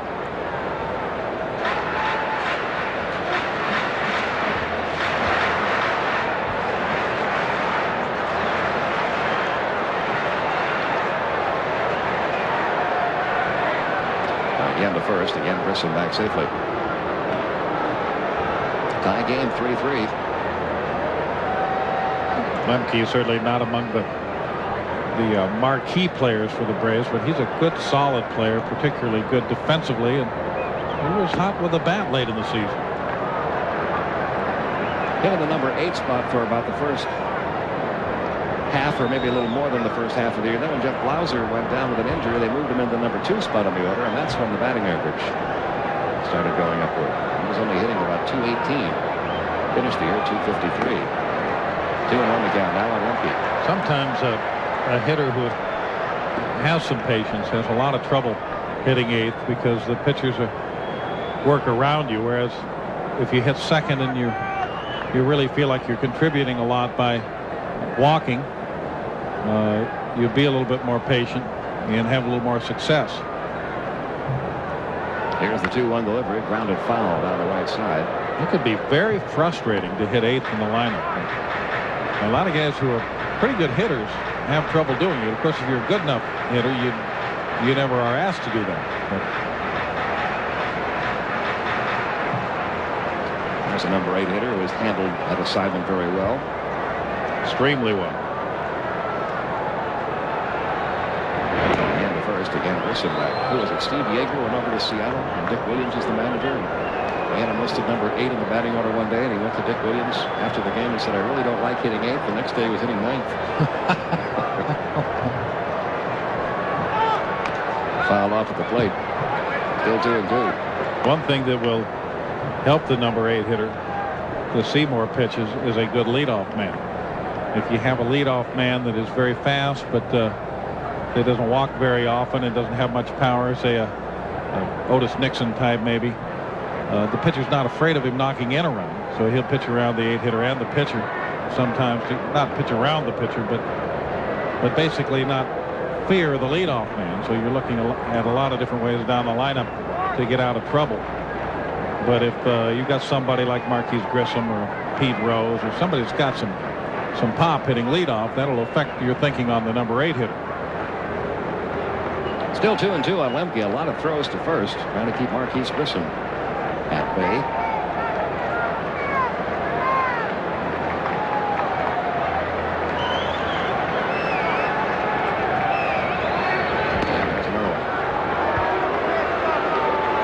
Up near his 70 pitch count, and he's also thrown 7 times to first base in this sequence.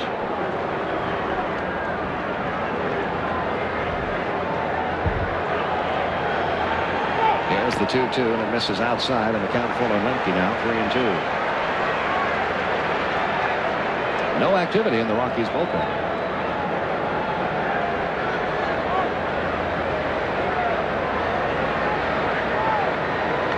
Chipper Jones waits on deck.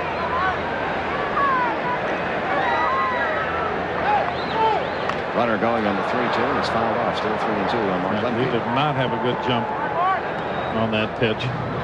Running on a 3-2 count. You're just counting on the hitter to defend against the strikeout. In the last inning, Jeff Blauser was unable to do that. He was called out on strikes, and Javi Lopez, who was running on a 3-2 pitch, was thrown out stealing. Lemke usually puts the ball in play. Only 40 strikeouts this year and 399 at bats. There goes Grissom again. This time Lemke does strike out, throw to second base, and another strike him out, throw him out, double play. Joe Girardi has gunned down 2 in the last 2 innings. We go to the 6th. Still tied 3-3. 3-3 Braves and Rockies, and the bottom of the 5th inning ended with a strikeout throwout double play. The pitch was a changeup, so it was very close. And the tag by Weiss, a sweep tag, actually caught the leg that wasn't heading for the bag. And leading off the top of the 6th inning here for the Rockies is Dante Bichette, who has struck out and singled, has 6 hits in 10 at-bats in this series. But the National League leader in home runs and RBIs has no homers, no RBIs in the series. He is very aggressive in the sense that he doesn't draw many walks, but he is not overly aggressive in the sense that he overswings very often. He takes a very controlled cut at the ball. Here's the 1-1 on the way, and it's fouled back to count 1-2. The early arrivals at the stadium tonight got to see quite a show put on. Ryan Plesko hitting balls deep into the seats for Atlanta. Dante Bichette and Andres Galarraga drilling him into the club level in left field during BP. 2-2 the countdown. Bichette.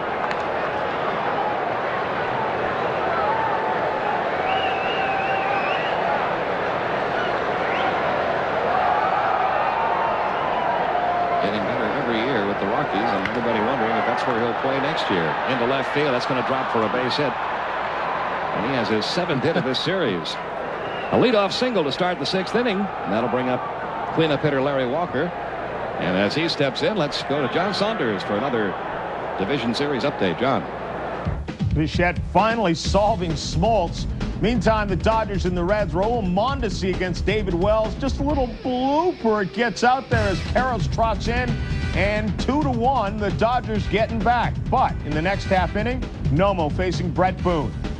And Boone just blasts this one out of there to center field to make it another 2-run lead. 3-1. The Reds on top now in the 5th. Back to Pete and Larry. Okay, John, thank you. John Smoltz with Dante Bichette at first base. Nobody out. Throws over there. The Braves bullpen has swung into action with Brad Clontz, the right-hander, and Pedro Borbon, the lefty.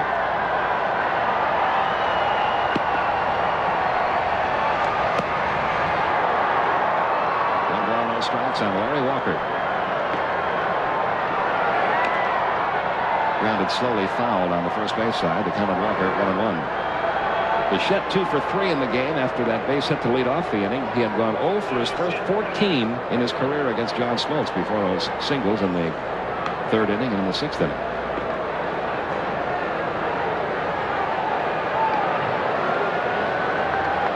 Three runs, 4 hits for the Rockies. 3 runs, 5 hits for the Braves. Top of the 6th. This game following just about the same pattern the first 2 did. Neither of those first 2 games decided until the 9th inning. Popped him up left side of the infield. Chipper Jones out behind the mound making the catch. Walker was disgusted with himself as he missed a hanging breaking ball. He fired his bat away before heading down the line. Now he's talking to himself. And that'll bring up Andres Galarraga, who is grounded out to short and struck out.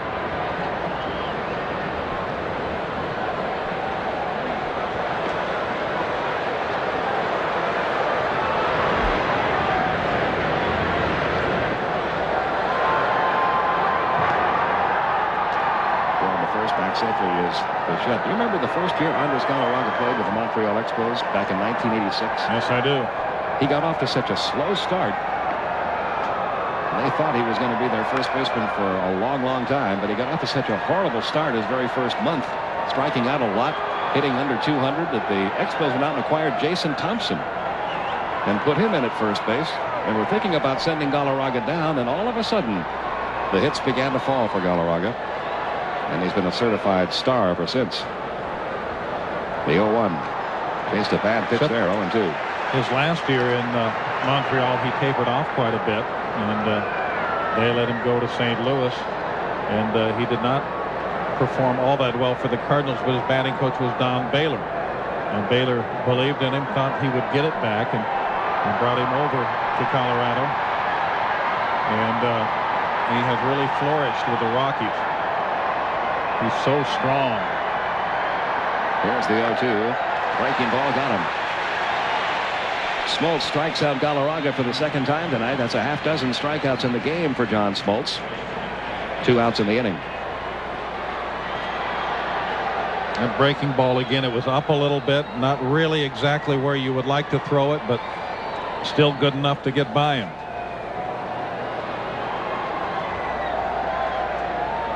And John Smoltz moving up on the postseason list in strikeouts. There's a strike in the outside corner to Vinny Castilla. That gives him 73, tied with Dave Stewart. The only guys who've struck out more than Smoltz in postseason play. Pretty good group. Whitey Ford, Bob Gibson, Jim Palmer, and Steve Carlton. If the Braves go far enough this year, he could go to the top of that list in 95.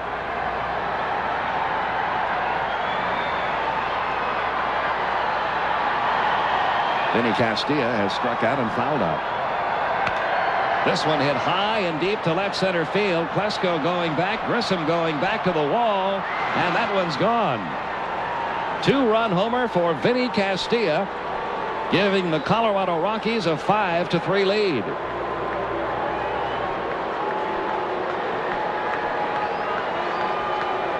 That is Castilla's second home run of the series.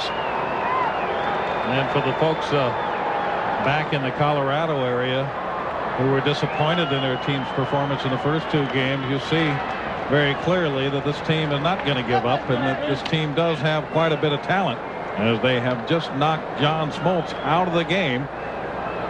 Castilla climbing on a hanging slider. That pitch actually backed up a little. And the Rockies have taken a 5-3 lead, ending the night for John Smoltz. The new Atlanta pitcher, rookie sidearmer Brad Plantz.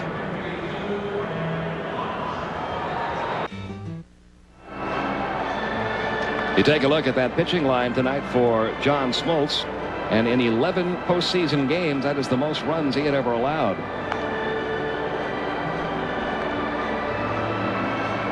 And this was the knockout punch, the breaking ball that stays high. It's the kind of pitch when it gets about halfway up there, you wish you could reach out there and grab it back, and especially when a guy like Castilla is up there. Got a couple of home runs in the playoffs, and he had 33 of them during the regular season. The new Atlanta pitcher, right-hander Brad Plantz, making his first appearance in this series. Pitched in 59 games with an 8-1 record and 4 saves. He got 6 of those wins out of the bullpen in 1 month. Sometimes you will find he got to be the good luck pitcher there. Yeah, really you will find a lot of times that you have a relief pitcher that seems to draw runs, that if you bring him in when you're behind, the team for some reason or other seems to come back and take a lead and get him a win. Joe Girardi, the batter, hits it over the glove of Klontz. Mark Lemke behind the bag at second, turns and throws to first in time. Great play by Mark Lemke to end the top half of the 6th inning, but a 2-run homer by Vinny Castilla off of John Smoltz has given the Rockies a 5-3 lead. John Smoltz out of the game, trailing 5-3. And Mark Lemke saving a base hit here as Brad Klontz came into the game. Lemke doesn't always give you offense, but he always gives you defense, and that's why he plays every day. Chipper Jones leading off the bottom of the 6th takes a strike. He has fly to left. He has grounded out to second. A gutsy performance tonight by Bill Swift. He's still out there in the 6th inning. 1 ball, 1 strike. John Baylor said prior to the game he'd be looking at a 70 to 80 pitch limit for Swift, depending on how Swift felt. Again, can't reach that ground ball. Base hit for Chipper Jones. A leadoff single to start the bottom half of the 6th inning. Hit number 6 off of Bill Swift. This 1995 Division Series game is brought to you by Toyota and their full line of quality cars and trucks. Toyota, I love what you do for me. Network MCI, how to get modern communications technology working for your business. And Gillette Sensor and the Gillette Series. Gillette, the best a man can get. Here is Fred McGriff, who has walked and singled. A runner at first, nobody out. Bruce Ruffin is up in the Rockies bullpen. Bouncing ball to short. Weiss steps on second, one on to first, double play. key double play there for Swift. McGriff had been a nemesis hitter for him, and he gets him on a twin killing. Base is empty with 2 outs now for David Justice, who was grounded out to second and walked.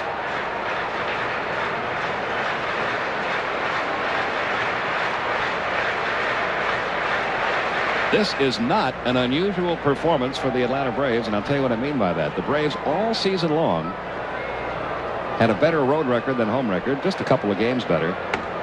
But in almost every case, Larry, they would come off of a road trip. Let's say they went 5-2 on a road trip. They would come back and lose the first game of the homestand.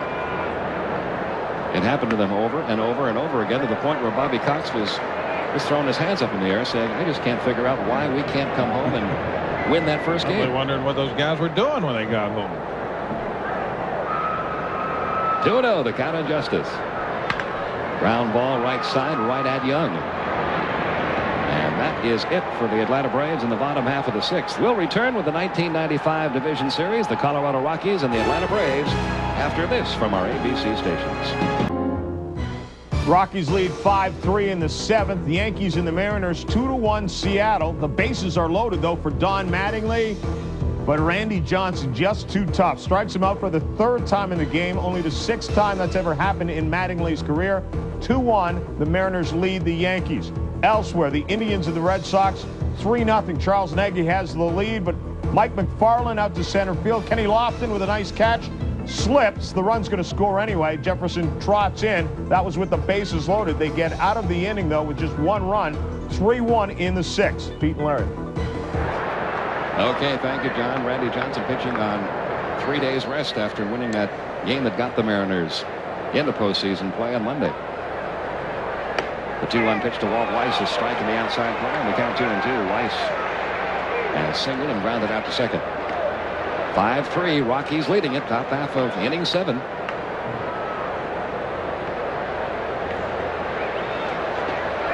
Clontz delivers, and that's all for Walt Weiss. Clontz records his first strikeout. 1 away, and that'll bring up Bill Swift, and now it's time for tonight's Toyota Diamond Dust Baseball Fact. Don Mattingly made his postseason debut after 1,785 regular season games. Our question, which Hall of Famer made his playoff debut with the A's in 1975 after 2,368 regular season games? We'll have the answer for you in the next half inning. You know that one, don't you? I can always tell when you have that confident look on your face and start whistling. Swift has struck out and popped out.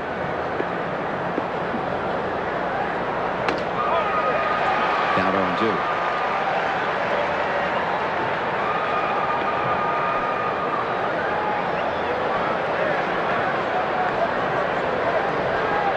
And the 0-2 on the way, trying to punt it. Missed it. Strike 3. Second strikeout for Brad Clontz. 2 down in the top half of the 7th inning.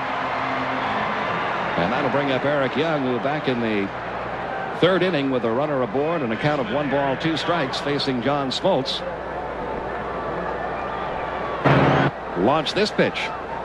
Both just of the enough home runs to get over the left field fence. Just enough. Now, both of them just barely made it, but both came on hanging breaking balls.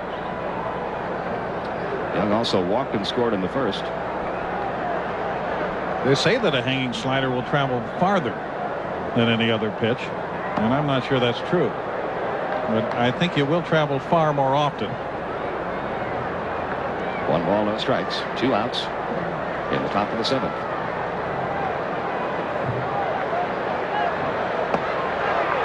Clontz, who throws sidearm all the time, didn't used to. He used to throw overhand.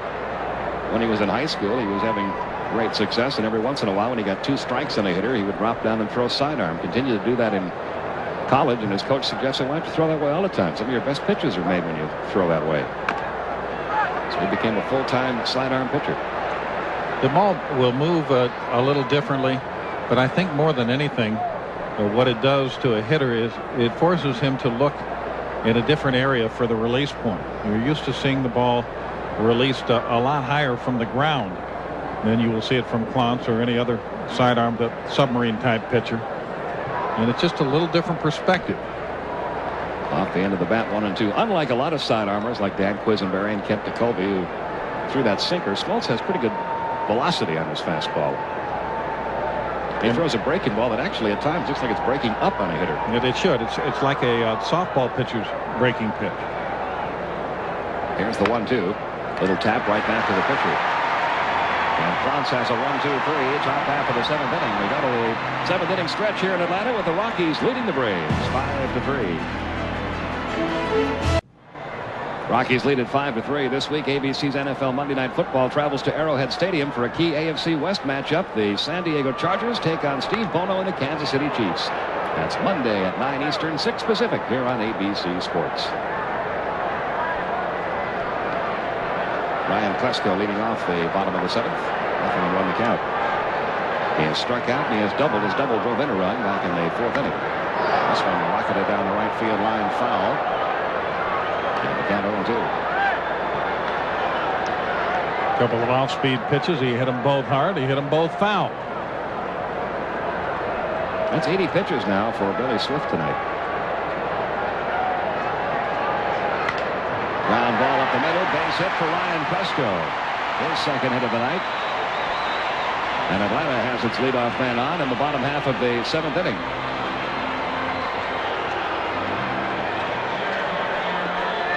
The Rockies bullpen has Steve Reed up again, and that little sign, the tip of the cap, means he's ready. The batter will be Javi Lopez.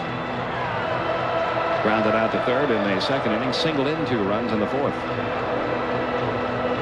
And at bat for Klesko reminded me of something Dave Roberts once said about Billy Williams, a great slugger of the Chicago Cubs. And Roberts said, well, I get Williams out easy. Just throw him 2 changeups inside. He hits him 800 feet foul. And I got 4 shots at the outside corner. This looks like it's going to be the end of the night for Bill Swift. Don Baylor has come out to plate umpire Eric Gregg. And we'll probably get a double switch here. Bill Swift will be leaving this one after working 6 innings facing 1 man in the 7th, but he gave Don Baylor exactly what he wanted. He's got him the lead in the bottom half of the 7th inning. Jason Bates also checking in. We'll be right back.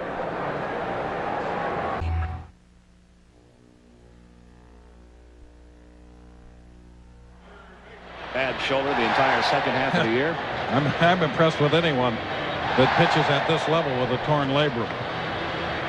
And pitched well. He worked 6 innings, allowed 7 hits, 3 runs. The runner at first, his responsibility. He walked 2, and he struck out 3. The new pitcher is Steve Reed. He'll be batting in the leadoff spot. Jason Bates has also checked into the game at 2nd base, and he will be batting 9th. Reed making his 3rd appearance of the series. And of course, he's a submarine-style pitcher, too. So now we've got Clance and Reed. 2 guys in the same game throwing submarine style. You won't see that very often. I'm a little bit surprised at the double switch because you're only gaining 1 spot in the batting order, but you're using one of your players off the bench. And, of course, he doesn't have so many players off the bench. He's got more pitchers than he does players.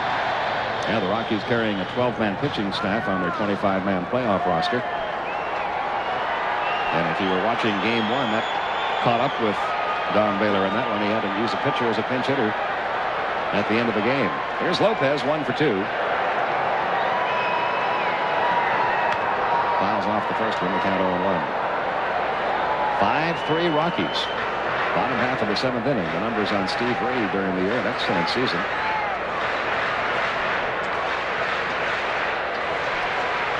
Good strikeout to walk ratio. Lopez had a base hit off him leading off the 6th in game 2 of this series. Here's the 0-1 on the way, and it's high and outside. 1 ball, 1 strike. Something's going on somewhere else. To tell you about it, here's John Saunders. Now, there's plenty going on. The Indians and the Red Sox in the 6th inning. Paul Sorrento at the plate. Eddie Murray is on.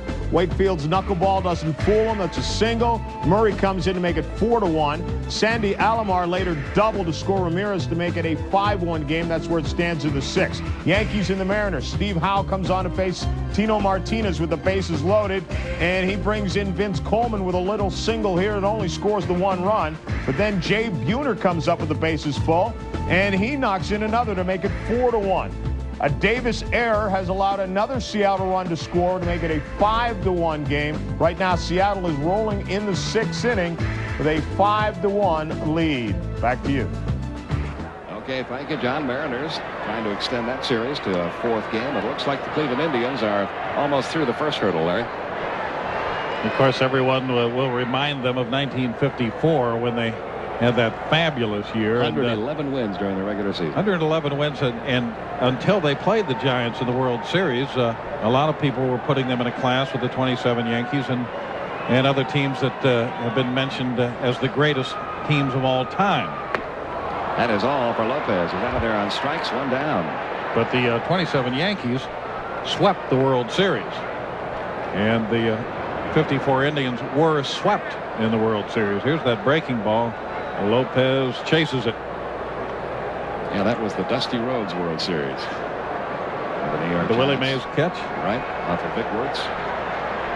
1 man out. Plesko still the runner at first, and now with Rafael Belliard due up, Dwight Smith has grabbed a bat. This day 30 years ago was quite a day in World Series history. 20-year-old right-hander by the name of Jim Palmer pitched a shutout for the Orioles and beat Sandy Koufax 2-0. It was the last game Koufax ever pitched. Remember how shocking news that was when Sandy Koufax announced his retirement at such a young age. Well, with the announcement of the left-hand pinch hitter Dwight Smith, here comes Don Baylor out of the Rockies dugout again. And he is going to make the change here, going to left-hander Mike Munoz. So Munoz will come on to face either Dwight Smith or a pinch hitter for him as the Rockies go to their 3rd pitcher. So Steve Reed works after working just 1/3 of an inning and striking out Javi Lopez.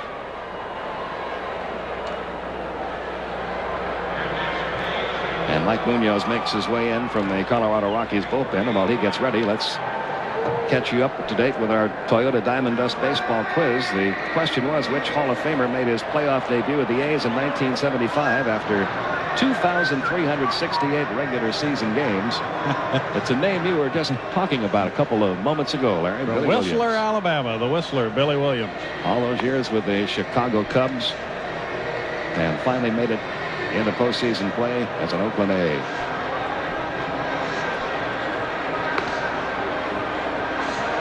On a long stretch of games for that man as well before getting a taste of postseason action. Some guys seem to play on a lot of championships teams.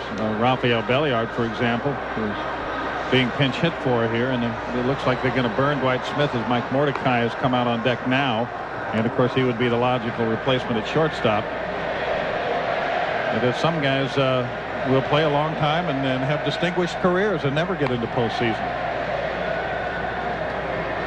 Well, the managerial wheels are turning here with the left-hander Mike Munoz coming on. Mike Mordecai, who was the hitting hero in Game 2 in Denver, will come on to pinch hit for Dwight Smith.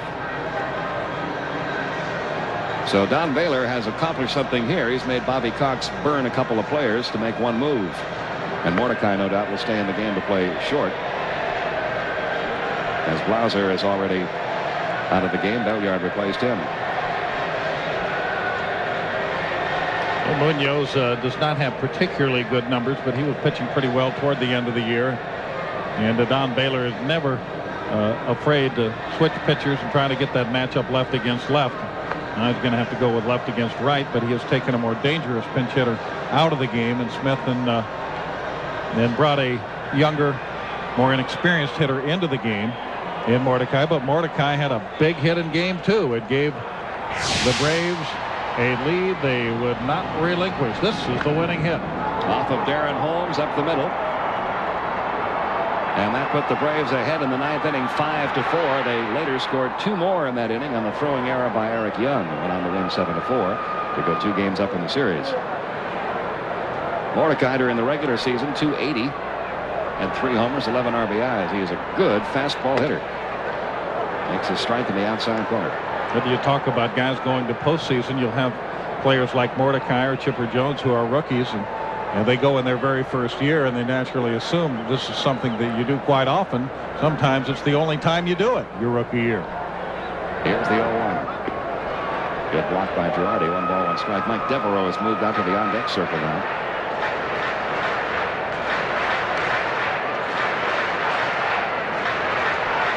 With the pitcher's spot due up next.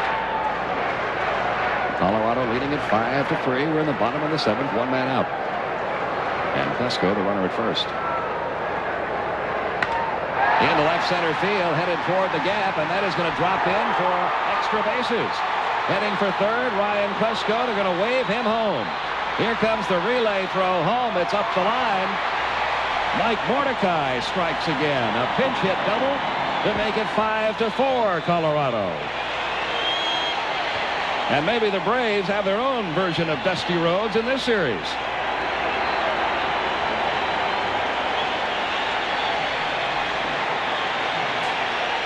They'll be calling him Mike Mortify in Colorado. That was a breaking ball. He heard you talking about what a good fastball hitter he was. That'll show me, huh? Well, Don Baylor is on the move again. Out toward the mound after the run-scoring pinch hit double by Mordecai. That run will be charged to Bill Swift, so his line 6 innings, 7 hits, 4 runs. Munoz exits the game after facing just 1 hitter. So the Braves are going to be bringing their 4th hitter of the inning up. And the 4th pitcher of the inning will work for Colorado, Curtis Leskanik, coming on to face Mike Devereaux.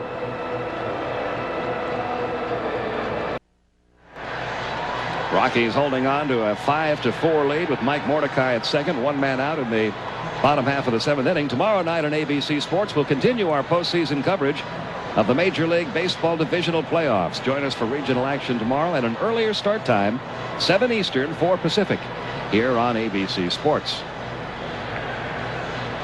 And if the Rockies hold on and send this to a 4th game, the pitching matchup in that 4th game would be Greg Maddux for Atlanta, Brett Saberhagen for the Colorado Rockies. I think a good argument, Larry, and we've heard this from a lot of the participants in this first year of the best-of-5 division series, say it would be a better deal for everybody if it was a 7-game series. And I think what you just saw there, Brett Saberhagen, one of the top pitchers on the Rockies staff, if the Braves come back and win this game, you'll have had an entire series played, first-round playoff series, without one of the Rockies' best pitchers even getting in a game. Well, that is a pretty good argument. That would be a good argument for extending the first round to a best-of-7. Here's Devereaux taking a strike in the outside corner. There are all kinds of conceivable setups once baseball expands to St. Petersburg and Phoenix, but one might be for the regular season to be somewhat shorter to enable a 7-game playoff in the first round. Leskanik delivers and misses outside. Curtis Leskanik, another one of the very active and busy relief pitchers on this Colorado staff, pitching in his 3rd game. He was the losing pitcher in game 1.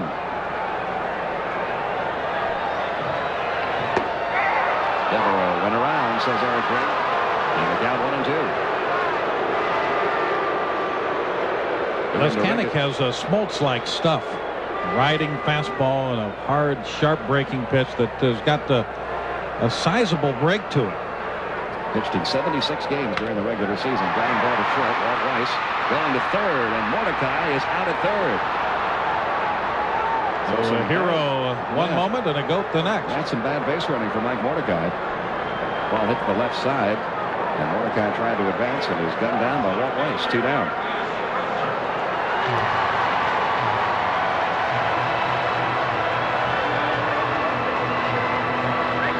That's a play if you're the runner at second, Larry. You've got to be absolutely 100% sure you can make it to throwing a ball hit there. More and more you see base runners trying to advance on a ground ball to short, and that is because they find that if the shortstop has to move laterally, he generally doesn't try for the tag play. But he did not have to move laterally on that ball, and it was hit with some pace. It was an easy play. So Mordecai cut down at third. Devereaux the runner at first with 2 outs now. Marquise Grissom the batter. He's 2 for 3, a pair of singles. And he is 6 for 14 now in this series. Takes a breaking ball strike, 1 ball and strike.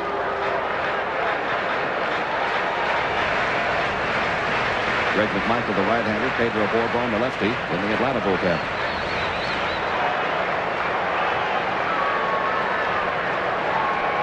Here's the 1-1. Hot foul, back out of play. The Rockies would start with Kingery. So I don't know if it would be the left-hander Borbon to come in and face him, with the possibility of Ellis Burks coming up to pinch hit. Whether he will, Bobby Cox will go with McMichael, a guy that has generally been more reliable.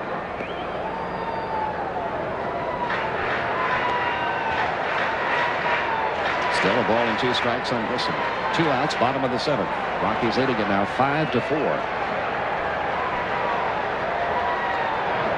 Again to first, again Grissom back safely. Or I should say Devereaux back safely. It's generally a base stealing situation with 2 outs in the inning. But the count does not favor a base stealer, 1 and 2. Now the 1-2 on the way, and it's popped foul again by Grissom out of play. Still a ball and 2 strikes.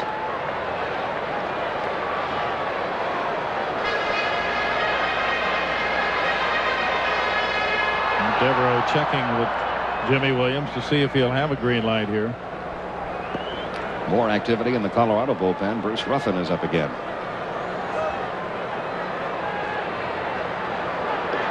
Oh, that one got away from Moscanic, and a good save by Joe Girardi. The Colorado Avalanche may be interested in Mr. Girardi as a goaltender after that one.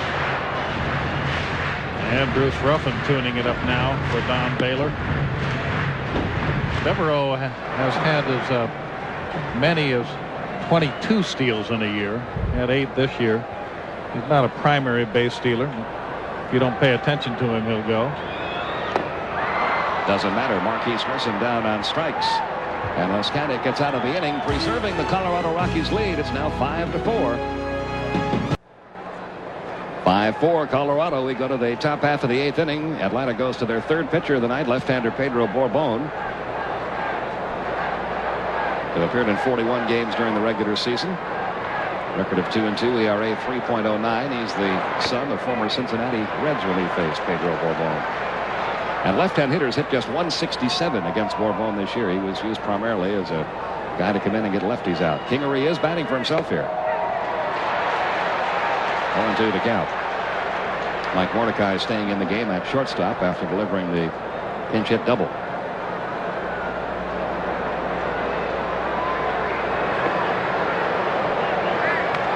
Foul off by Kingery, still 0-2.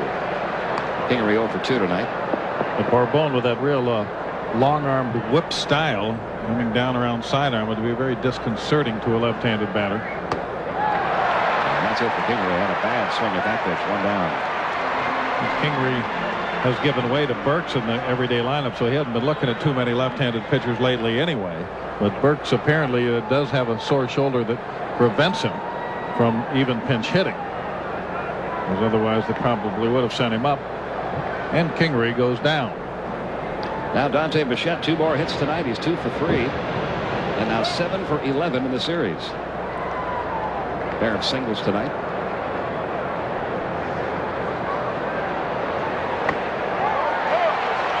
The count. Pedro Borbon has a picture that he carries with him. Back during the days of the Big Red Machine, it was taken on one of those Kids Day games in the dugout. And it's Pedro Borbon, Ken Griffey Jr. playing in postseason this year with Seattle, Eduardo Perez, who almost got there with the California Angels, Tony Perez's son, and Pete Rose Jr., who also played professionally. All 4 of them as 12-year-olds.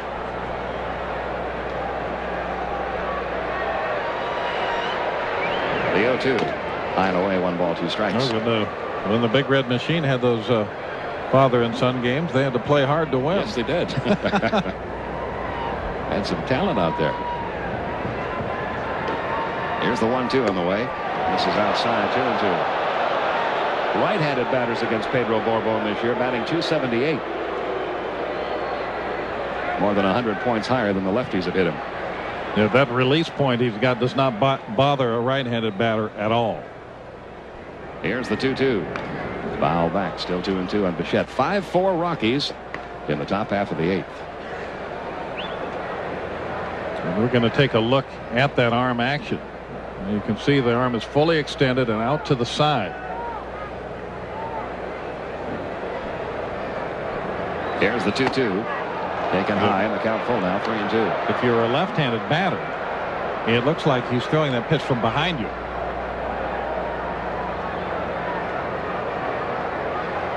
Here are those numbers against lefties and righties. And the 3-2 pitch on the way to Bichette, foul back. Still 3-2. Larry Walker, another left-hand batter, waits on deck.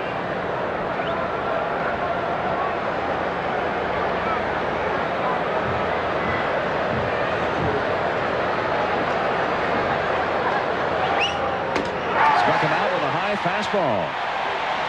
Bourbon records his second strikeout. 2 down in the top of the 8th. There's the high hard one. Made his daddy proud. Larry Walker will be the batter. Reds still holding on to a 3-1 lead over the Dodgers. That game in the bottom of the 6th as the Reds try to sweep. Mariners try to stay alive. Send it to a game 4.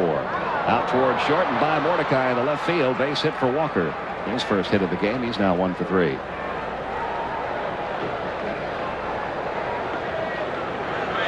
And that'll bring up Andres Galarraga. Cleveland's just about got their first round of work completed.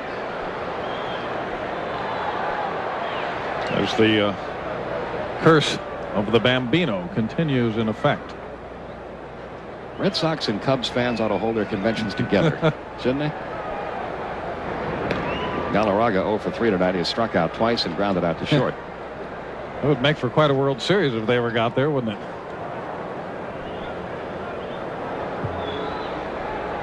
Of course, the Red Sox have been to the World Series. They just have lost it. The Cubs haven't even been in a long time. And a long drought, and it's kind of ironic. This is the year that the wild card situation all kicked in. If the old divisions had been in place, the Chicago Cubs would have won the National League East this year and been in postseason play.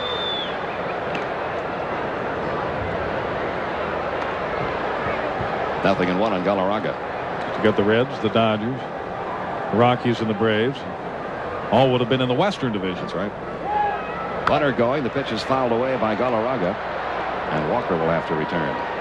Walker had 16 steals during the regular season and probably could have had more, but when you've got sluggers like Galarraga and Castillo hitting behind you, you really don't like to take a lot of chances. There's not much that man Larry Walker can't do.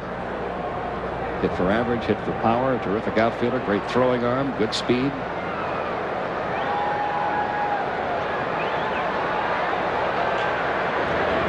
He's chased back by Bourbon.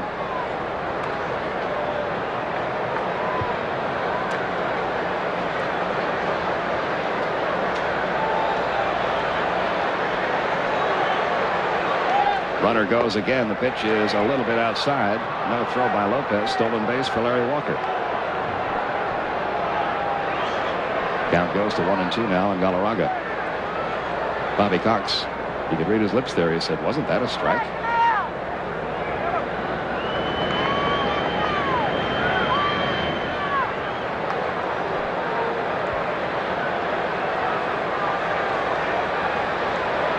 A ball and 2 strikes on Galarraga.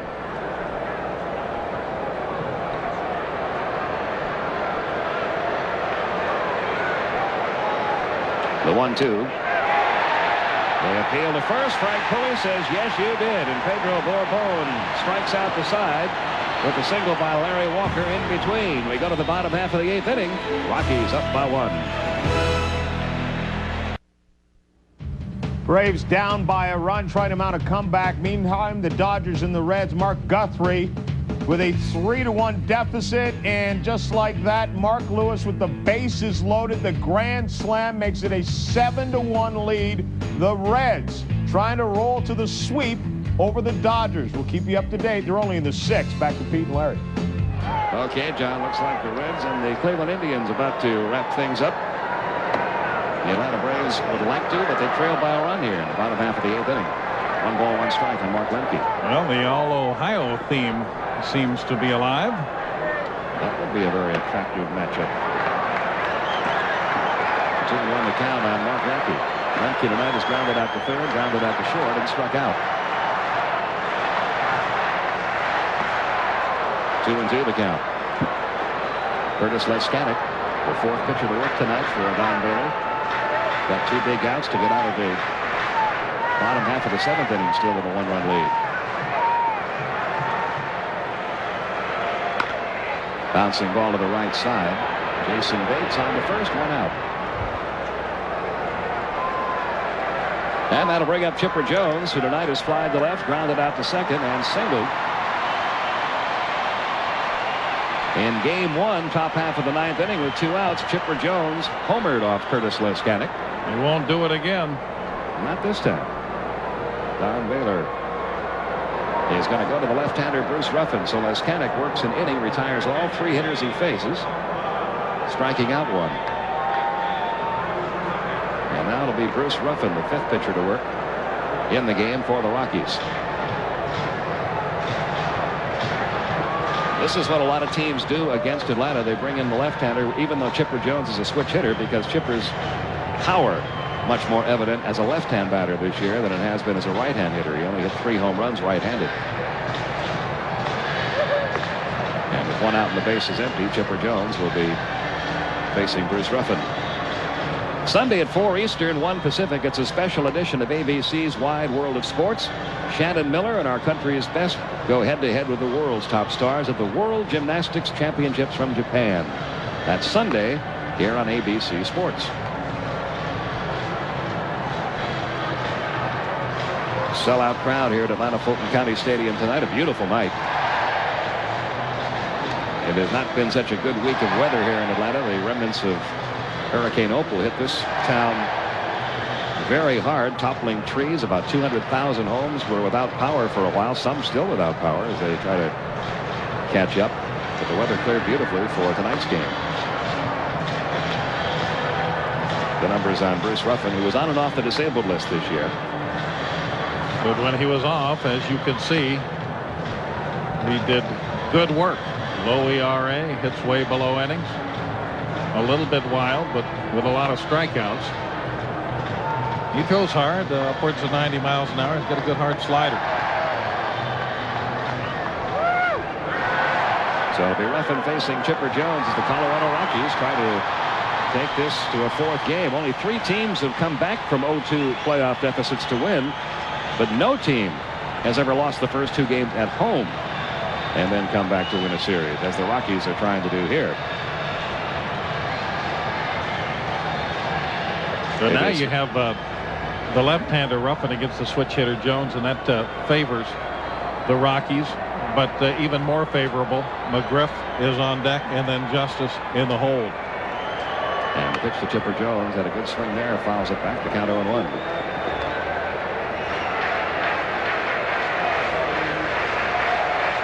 One man out, base is empty in the bottom half of the 8th inning, with Colorado leading it 5-4.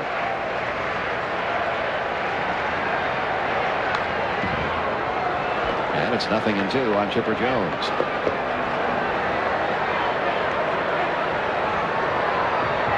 The Dodgers just barely edged out the Rockies in the National League West, but the Rockies have acquitted themselves better in the playoff than the Dodgers, unless the Dodgers come up with a miraculous finish. What did you hear? You work in the National League as I do. What did you hear all year long about whoever had to play the Dodgers in the first round? Be careful, because that pitching is going to get you in that first. Everybody was scared to death. Not only did I hear it, but I said it. Everybody was scared to death of going in there and facing Martinez and Valdez and Nomo. Look what the Reds are about to do. Sweep. Here's the 1-2. Got him. Chipper Jones down on strikes. 2 men gone. And now Fred McGriff, who's 1 for 2 with a walk tonight.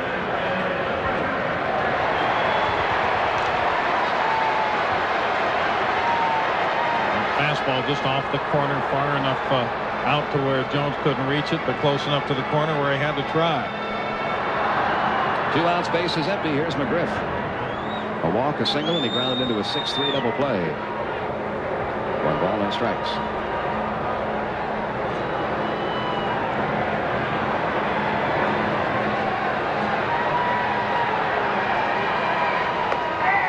He went, says Eric Gregg. 1 ball, 1 strike.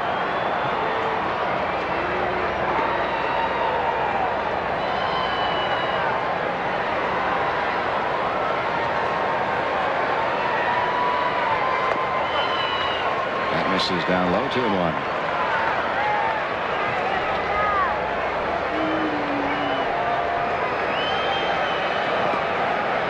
Bruce Ruffin just had a birthday, turned 32 last Wednesday. It's 3-1 now on McGriff with David Justice on deck.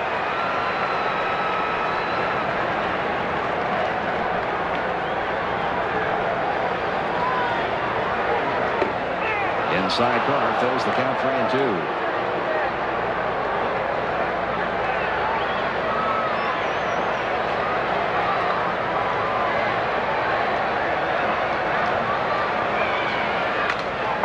Ground ball to the right side, right to Andres Galarraga. He'll take it himself, and it's a 1-2-3 inning for the Atlanta Braves. In the bottom of the 8th, we go to the 9th.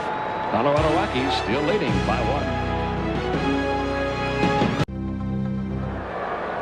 This copyrighted telecast is presented by the authority of the Office of the Commissioner of Baseball and may not be reproduced or retransmitted in any form without express written consent from the Office of the Commissioner. And as we go to the 9th inning, let's take a look at tonight's MCI-proof positive replay. It came back in the 6th inning with the score tied 3-3. Vinny Castilla at the plate. 2-run homer. And that's the difference in the ball game right now. The Rockies holding on 5-4. New pitcher for Atlanta is Greg McMichael.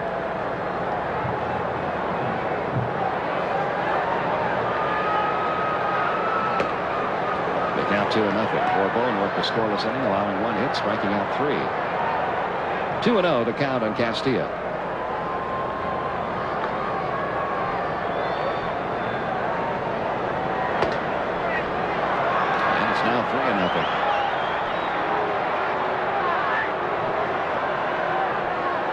Another good year for McMichael, his 2nd season in the Braves bullpen. Here's the 3-0 pitch. Popped him up. Mordecai drifting back. Grissom coming on. It's Mordecai making the catch. This 1995 Division Series game is brought to you by Burger King, where you can get your burger's worth. MetLife. Get Met, it pays. And the makers of Advil. 1 man out. In the top of the 9th, Joe Girardi, the batter. Due up in the bottom of the 9th for Atlanta, Justice Klesko Lopez. Strike in the outside corner, 0-1. Girardi 0 for 3. He's thrown out 2 base stealers tonight.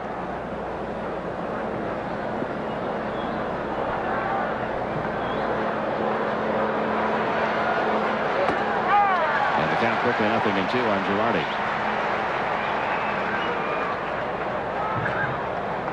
The McMichael, with that unusual delivery, hides the ball quite well, and he's really got good off-speed stuff.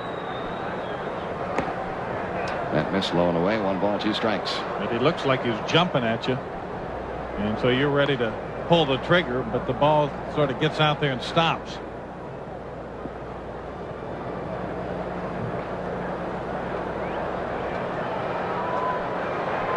Now the 1-2 pitch on the way. Got him with a breaking ball. McMichael records his first strikeout. 2 down in the top of the 9th. And Walt Weiss will be the batter.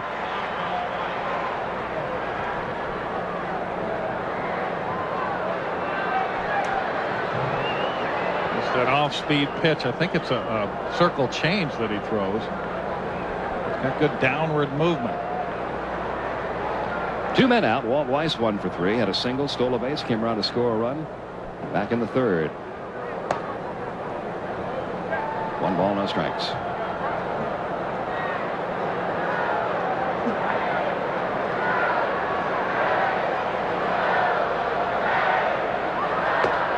That's all. It's 1-1 now on Weiss.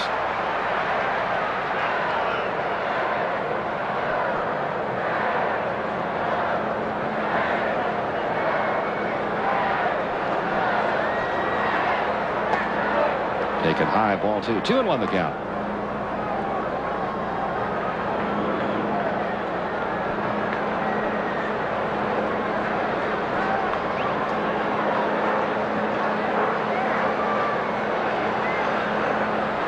Here's the 2-1 delivery.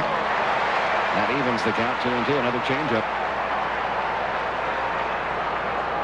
He's got enough command of that pitch that he throws it behind in the count, and that's when the hitter's looking for a fastball most of the time. Now the 2-2 to Walt Weiss, low and inside. Full count now, 3-2.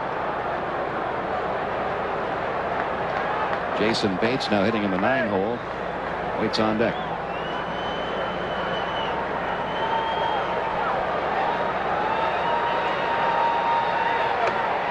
And he walked him.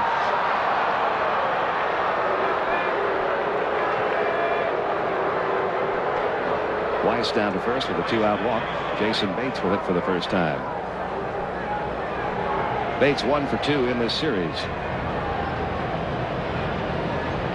All the runs in this game have been charged to the starters. Good relief work.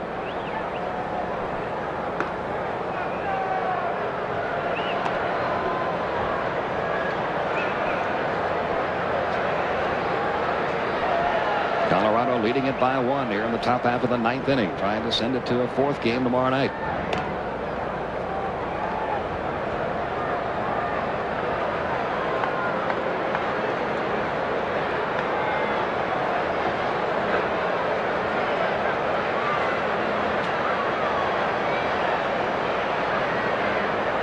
Pitch on the way to Bates. He's striking the inside corner, nothing in 1.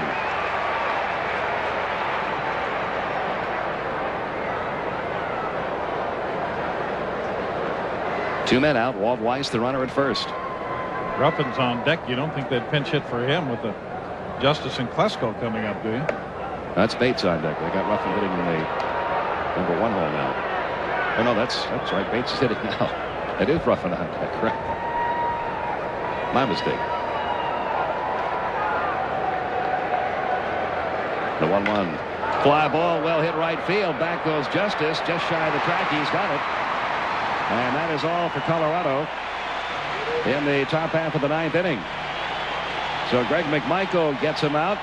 But remember, the Atlanta Braves have rallied in the 9th inning twice in this series to win games 1 and 2 in Colorado. They did it 25 times during the regular season. And the fans here, a sellout crowd of 51,300, really believe in 9th inning miracles. And we go to the bottom half of the 9th inning. David Justice, Ryan Klesko, and Javi Lopez due up against Bruce Ruffin.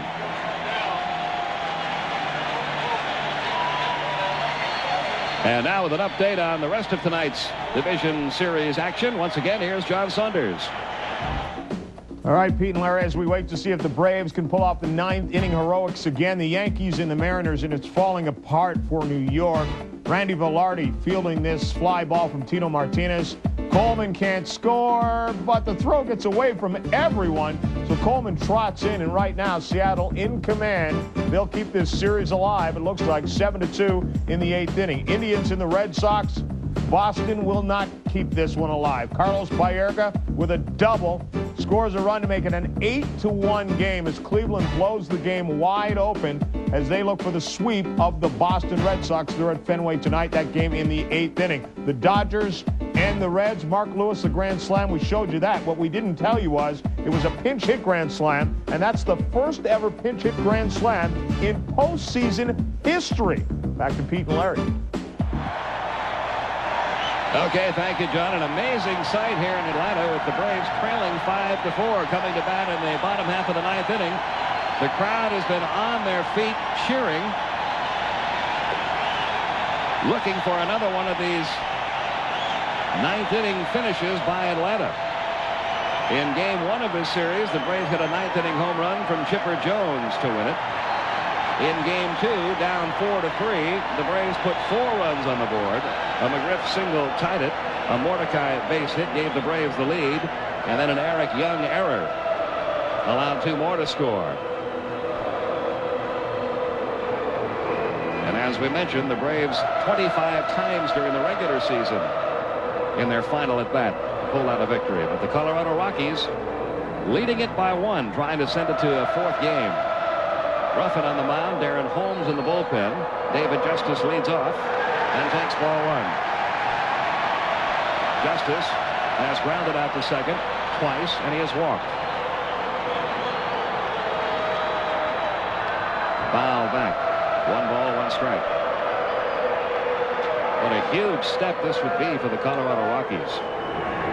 There's Darren Holmes getting ready, no doubt, for Javi Lopez due up 3rd in the inning. Here's the 1-1. That's high. 2-1.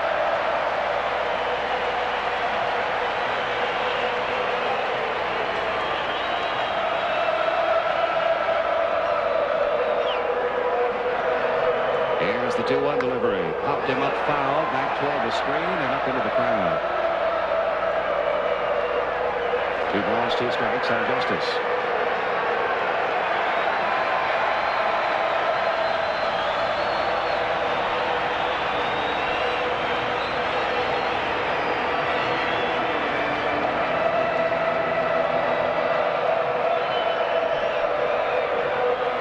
Here comes the 2-2 pitch from Ruffin.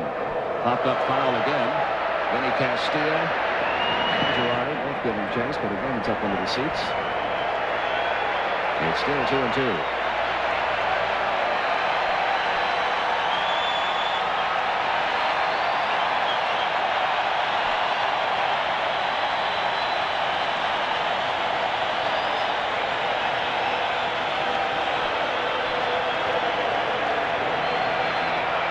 Again, the 2-2 pitch on the way. Popped him up. This one will stay in play. First base side. Andres Galarraga in foul territory. He's got it. 1 down. The Rockies bullpen tonight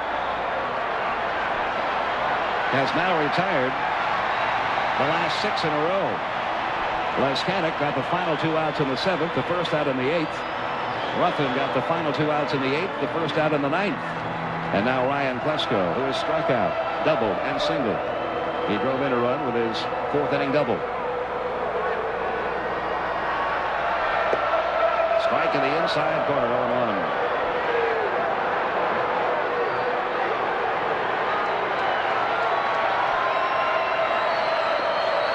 Here's the 0-1 delivery. Grounded foul in the count, 0-2 on Klesko.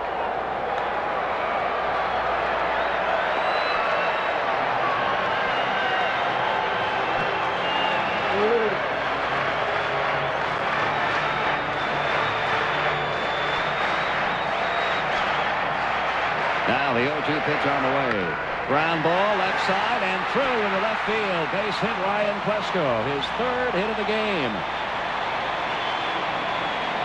And Atlanta now with a runner at first, 1 man out in the bottom half of the 9th inning. Javi Lopez heads toward the plate.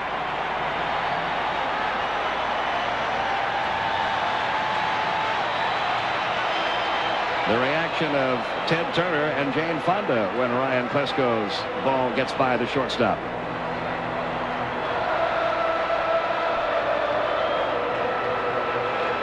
Here comes Don Baylor. Right-handed bats coming up. He wants the right-hander Darren Holmes to come in and close the deal.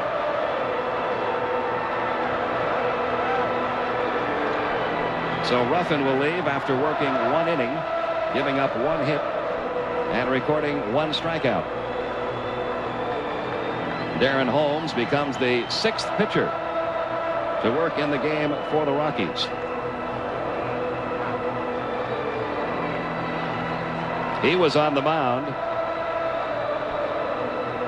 in the 9th inning on Wednesday night in Game 2, and he gave up the run-scoring single to Mike Mordecai that gave the Braves that win. So he's trying to perform a little make-good here.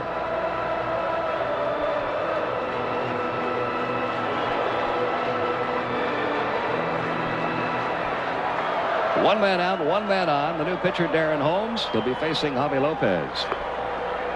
The executive producer of ABC Sports is Jack O'Hara. Coordinating producer of the Baseball Network, John J. Filippelli. Coordinating producer for ABC Sports, Kurt Gowdy Jr. The Vice President of Operations for the Baseball Network, Ed Delaney. Studio producers, Lance Garrett and Bill Graff. Studio director, Rick Piva. Tonight's game produced by Jim Zrake, directed by Jim Lynch. Our associate directors, Lou Frew and Charlie Hole. Our technical director, Scott McQuaid. Our assistant to the producer, Matt Lipp. And the coordinating production manager, Russ Gabay.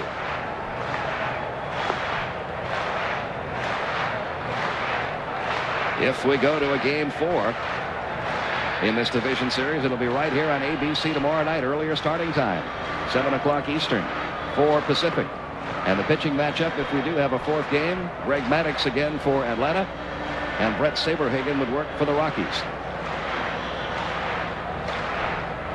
A runner at first, 1 man out in the bottom half of the 9th inning. You see the numbers on Darren Holmes during the regular season. In this playoff series, he has worked in all 3 games now. And while he has not been charged with any earned runs, he has given up 4 hits in 1 inning of work.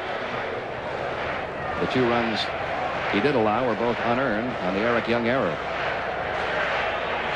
Larry Dierker headed down to the field just in case. And Javi Lopez, the batter, with Klesko, the runner at first, and 1 out. Rockies leading it 5-4 in the bottom half of the 9th inning.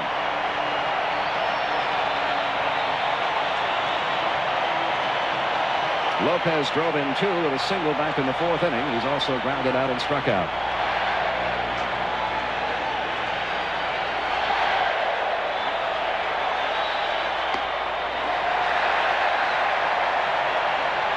Pete Van Wert along with Larry Dierker welcoming you to Atlanta for the close of this game. Those of you who have been watching other games, it's 5-4 Rockies. A runner at first, 1 out. Lopez the batter, Darren Holmes the pitcher, 1-1 the count.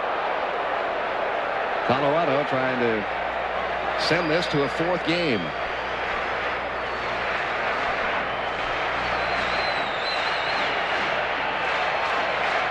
Darren Holmes, the 6th pitcher to work tonight for the Rockies, throwing to first. Klesko back safely.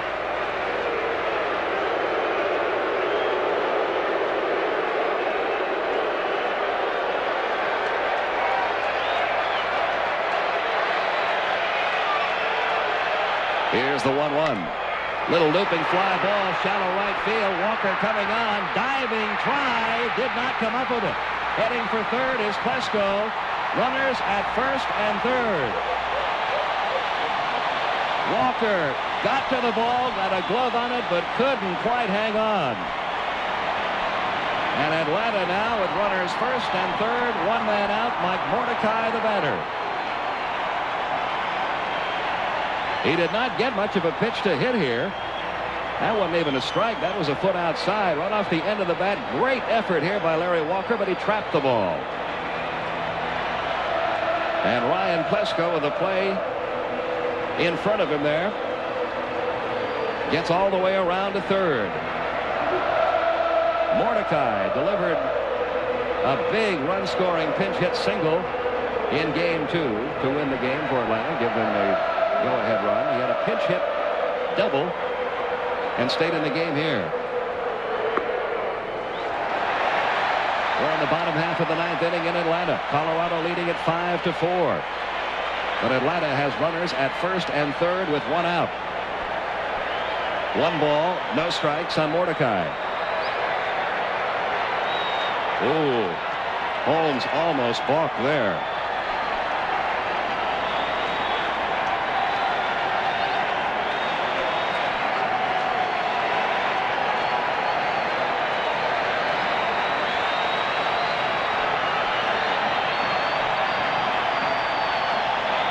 Here's the 1-0 pitch. Right through there for a call strike. 1 ball, 1 strike.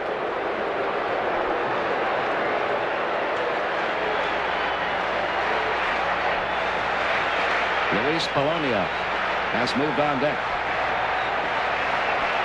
Klesko, the potential tying run at third. Lopez, a potential winner at first. Breaking ball outside. 2-1 to Mordecai.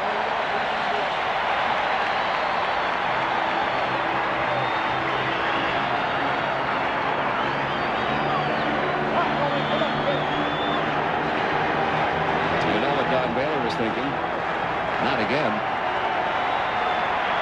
Here's the 2-1 pitch. Trying to butt it and foul it off to the right.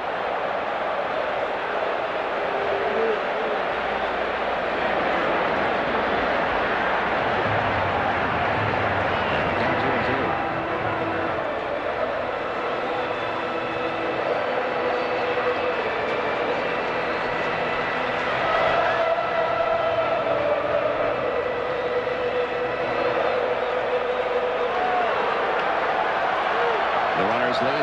off first, Klesko off third. Here's the 2-2 pitch to Mordecai, a little bit low. And that fills the count, 3-2. Luis Polonia waiting in the on-deck circle. No activity in the Rockies bullpen.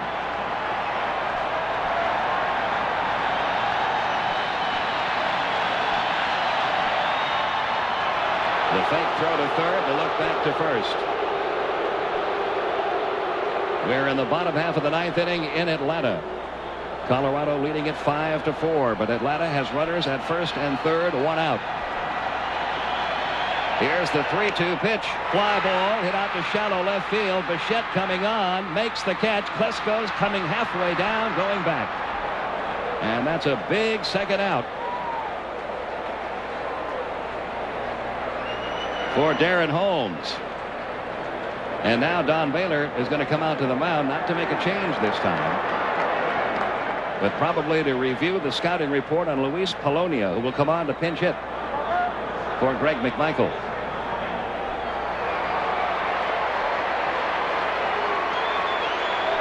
Polonia coming over from the Yankees.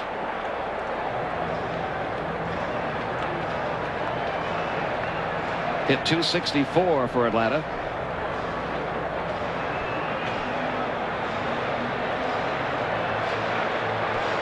The fly ball hit to shallow left field. Bichette making the catch. Klesko going about almost halfway down before putting on the brakes and coming back. Ted Turner thought it was deep enough. Not quite. 2 men out. Here's Polonia. Runners at first and third. The Rockies need one more out to send this to a fourth game tomorrow night. The pitch to Polonia. 0-1.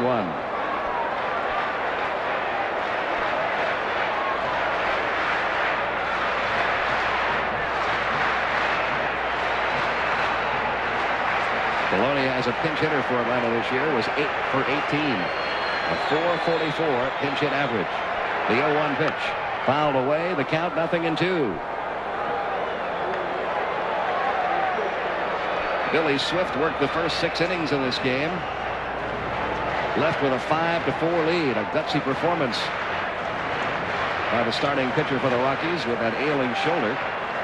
And now if Darren Holmes can get one more out, Billy Swift will be the first Colorado pitcher to ever win a postseason game.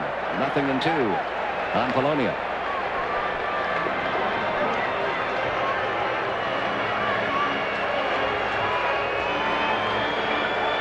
First and third, 2 outs. Here's the 0-2 pitch. Fly ball, shallow left field. Bichette coming on, can't get it. Base hit. Klesko scores. Down to second, Javi Lopez. We are tied 5-5. A 2-out pinch hit run scoring single for Luis Polonia.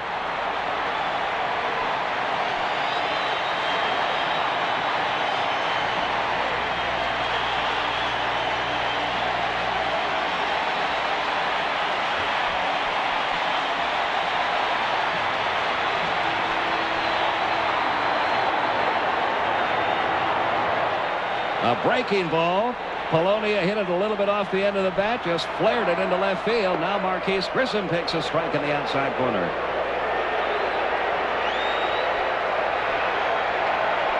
They knew it all along. 5-5, bottom of the ninth. Lopez at second. The 0-1 pitch to Grissom fouled off the count, 0-2. That was an 0-2 pitch that Polonia hit into left field for the base hit to tie up this game. And you see the reaction of Luis Polonia with 2 outs in the ninth inning. He's at first. Lopez, a potential winning run, down at second.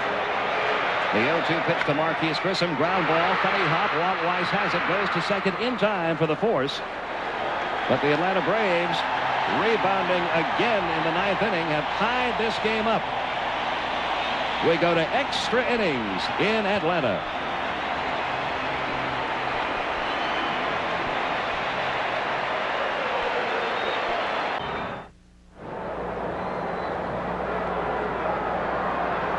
The storyline for the Atlanta Braves this year has been a different hero every night.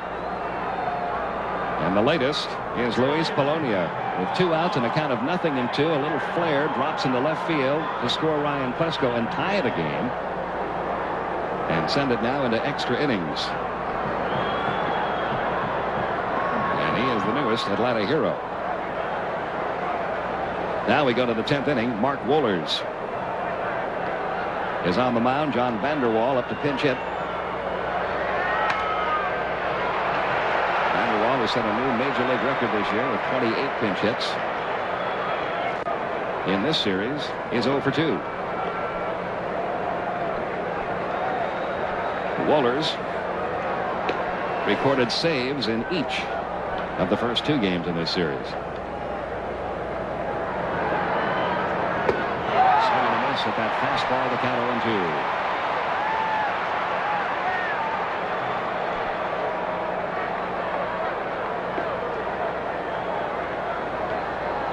The Rockies have been so close, really, to sweeping this series when you think about it. Losing on a 9th inning homer in game 1. Seeing the Braves rally for 4 in the 9th inning in game 2. And now seeing the Braves tie it up in the 9th inning in game 3.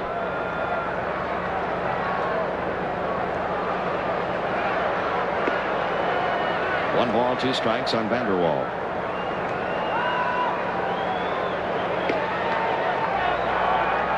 Kingery will follow, and then Dante Bichette.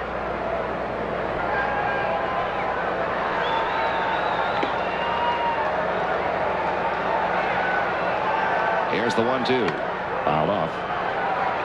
Still a ball and 2 strikes.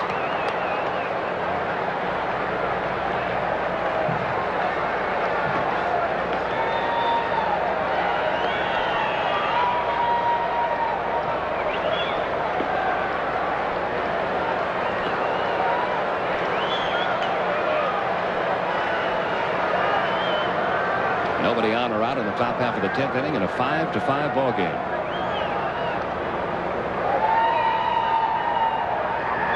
The 1-2 to Vanderwall. Fly ball hit out to shallow right field. Going back on it, Mark Lemke. And he's got it just in fair territory. 1 away. And now Mike Kingery, who's 0 for 3 tonight.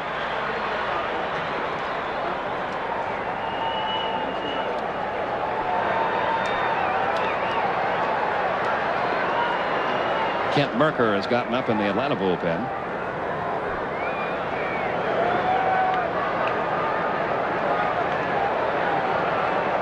Numbers on Mark Wohlers for the year: 25 saves. And he was a month into the season before he really became the closer on this ball club. 90 strikeouts in 64 2/3 innings. That 100-mile-an-hour fastball of his. No one inside, ball 1.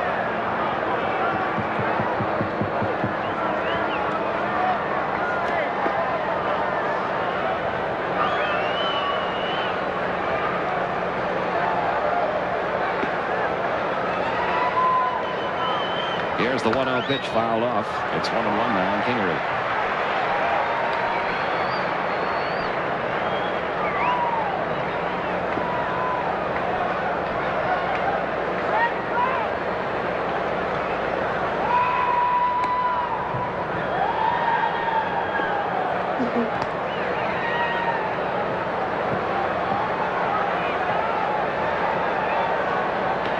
One man out, base is empty.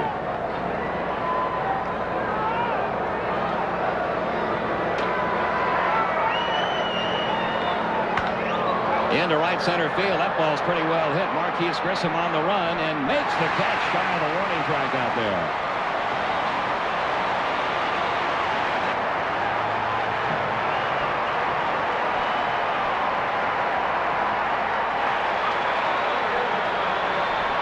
Two men gone. A nice running catch by Marquise Grissom in deep right center field. And the batter now is Dante Bichette, who has singled twice and struck out twice. He has had the hot bat for the Rockies in this series, 7 for 12, but has yet to homer or drive in a run. And he led the National League in both those categories. 2 outs, base is empty.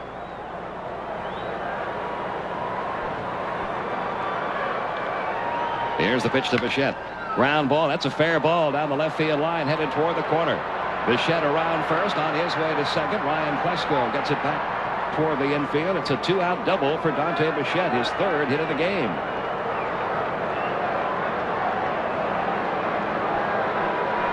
Hit number 7 for Colorado. And the batter will be Larry Walker. And the right-hand batter, Andres Galarraga, due up next. They may walk Larry Walker. Not expecting Bichette to pull. You can see how far off the line Chipper Jones was playing. And Bichette gets it right down the third base line. And now we are going to get the intentional walk to Larry Walker, putting runners at first and second. And pitch instead to Galarraga.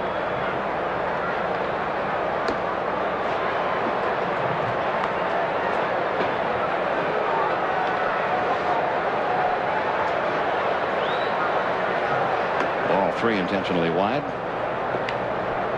And Andres Galarraga will get a chance to hit with runners first and second and 2 outs.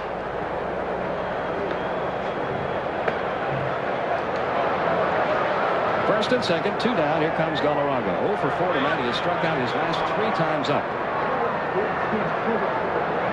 Twice against Smoltz, once against Bourbon.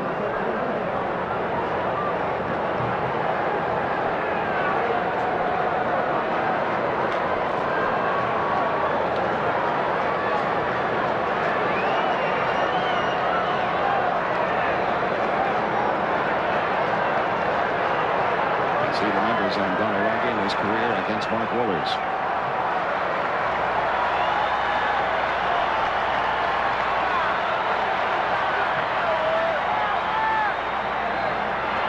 And the pitch on the way is a strike in the outside corner, nothing in run.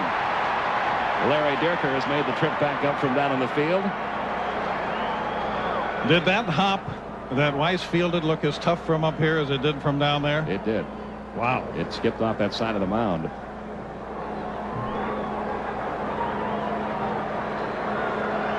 Top of the 10th, runners first and second, 2 outs. And the 0-1 delivery. Ground ball, deep short, and by Mordecai into left field. Here comes Bichette around third, heading home. The throw by Ryan Klesko won't get him. And the Colorado Rockies have forged back in front, 6-5, on a 2-out run-scoring single by Andres Galarraga. Moving around to third, Larry Walker. So the Rockies grabbing the lead here in the top of the 10th. That looked like the split finger pitch that he hit. Yeah, it sure did. And Galarraga turned it over with topspin, and that's what helped get it through there. So the Rockies up by a run now. And the reaction from the Colorado Rockies dugout. They know they could have won the first 2 games. They know they should have won this one in 9. And now they've got the lead back in the 10th. Here's Vinny Castilla. In the dirt, good stop by Lopez. That was an unbelievable stop. That would have gotten another run in if Lopez does not make that stop.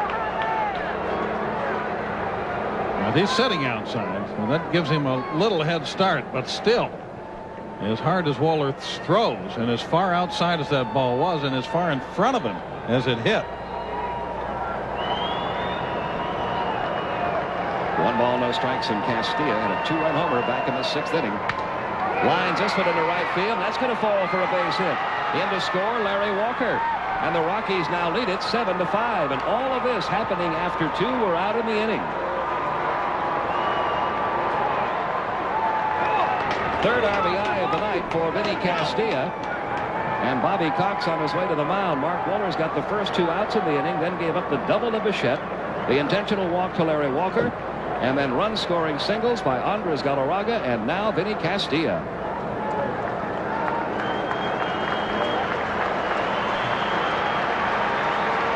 Wohlers will be lifted. Kent Merker comes in out of the Atlanta bullpen, one of 2 Atlanta starting pitchers who have been sent down for bullpen duty during this best-of-5 series. Steve Avery, the other one. But Vinny Castilla, what a night he has had. With the score tied 3-3 back in the 6th inning, a 2-run homer to give the Rockies the lead, which they held until the bottom of the 9th. And now a big insurance run driven home by Castilla here in the top half of the 10th inning. Nice hitting too. Hanging breaking ball. He pulled and hit for a home run.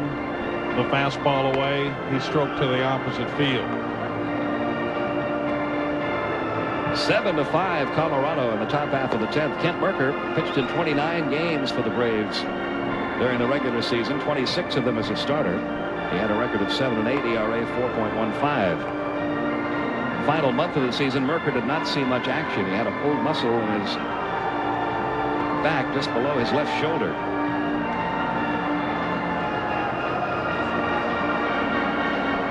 And he'll be facing Joe Girardi here with runners at first and second, 2 men out. If the Rockies hang on to this lead, Game 4 tomorrow night here on ABC, 7 o'clock Eastern, 4 o'clock Pacific, with Brett Saberhagen and Greg Maddux, the scheduled pitchers. Not a bad little matchup. Pretty good one. A couple of Cy Young Award winners. That will be tomorrow night if Colorado holds on here. Dante Bichette, the guy that got this rally started with 2 outs. He doubled down the left field line. He now has 3 hits and 5 at-bats in this game, 8 hits in 13 at-bats in this series. And Greg Maddux realizing now that he may be out there tomorrow night facing this Rockies team. He doesn't look too disturbed by that thought. He never looks too disturbed. Although he will be pitching on 3 days rest, which he hasn't done. Here's Merker's pitch to Girardi, and he pops it foul, first base side up into the seats. Due up in the bottom half of the 10th inning for Atlanta, Lemke, Jones, McGriff. Bobby Cox said prior to this series that he would use Steve Avery only to start an inning, but that he would bring Kent Mercker in to the middle of an inning, and that's exactly what he has done in this series. That's because Mercker had previous bullpen experience. He came up to the Braves in the first couple of years, pitched out of the pen. 1 ball, 1 strike.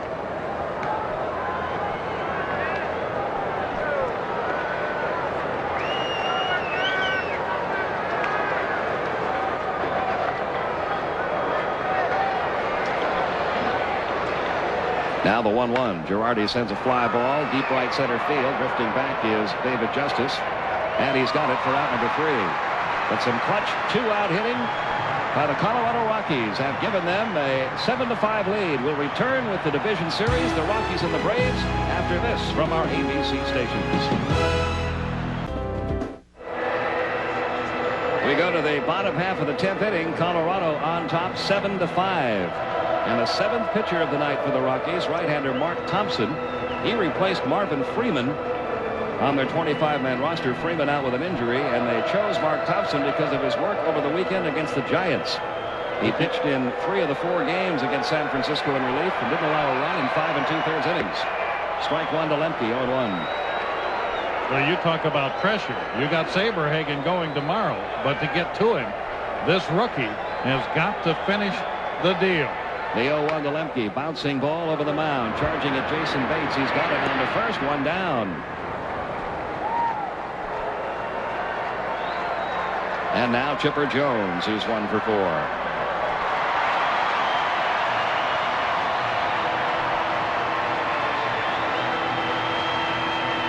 Mark Thompson spent a good part of the year in AAA with Colorado Springs. He was a 2nd-round draft pick by the Rockies back in 1992. 25 years old, a native of Kentucky.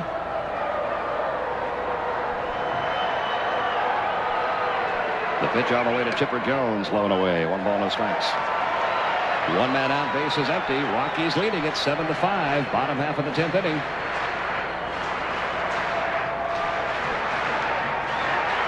Here's the 1-0 pitch. In for a called strike. 1 ball, 1 strike.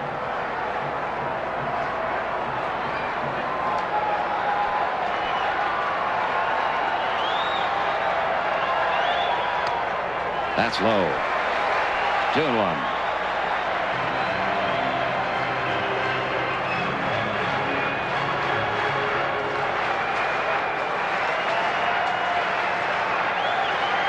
Here's the 2-1 on the way, and it's popped foul. Back on the play, 2-2.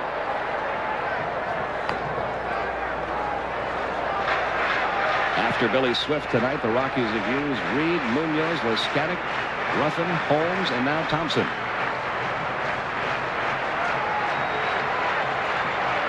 Here comes the 2-2 pitch.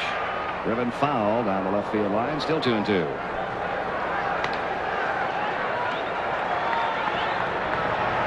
Armando Reynoso. The Rockies will not run out of pitchers. They're carrying 12. Here comes the 2-2. Inside, full count, 3-2 on Chipper Jones. Fred McGriff on deck.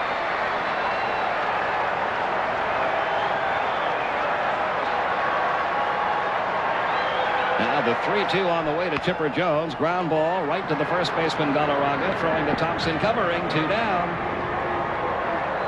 And the Rockies need 1 more out to extend this series to a 4th game tomorrow night.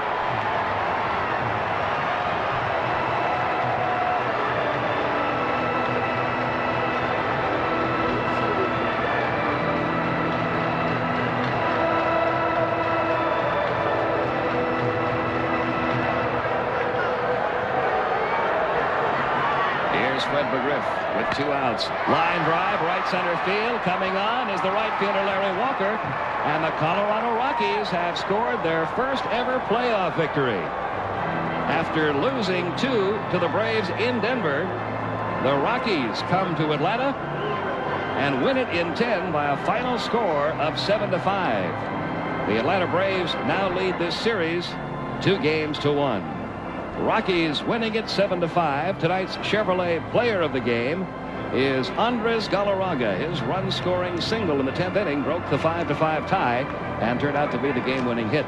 In conjunction with this program, Chevrolet will contribute a total of $50,000 to the Boys and Girls Clubs of America in the names of all players of the game for the 1995 Major League season. Well, we are going to have Game 4 in this series. It'll be coming your way tomorrow night from here at Atlanta Fulton County Stadium. An earlier starting time, 7 Eastern, 4 Pacific. Brett Saberhagen will be on the mound for the Colorado Rockies, and Greg Maddux will make his 2nd start of this series for the Atlanta Braves. That's tomorrow night at 7, Game 4 of this series, with the Braves now leading it 2 games to 1. For Larry Dierker and our entire crew, Pete Van Wieren from Atlanta, good night, everyone.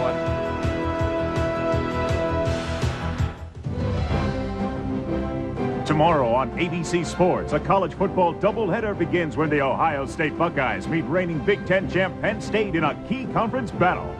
Then at 3:30 Eastern, 12:30 Pacific, the Fighting Irish of Notre Dame head west to take on Pac-10 power Washington. Later, stay tuned for ABC News Nightline over most of these ABC stations.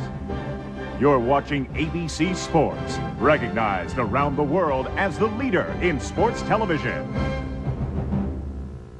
This telecast has been produced by the Baseball Network in association with ABC Sports.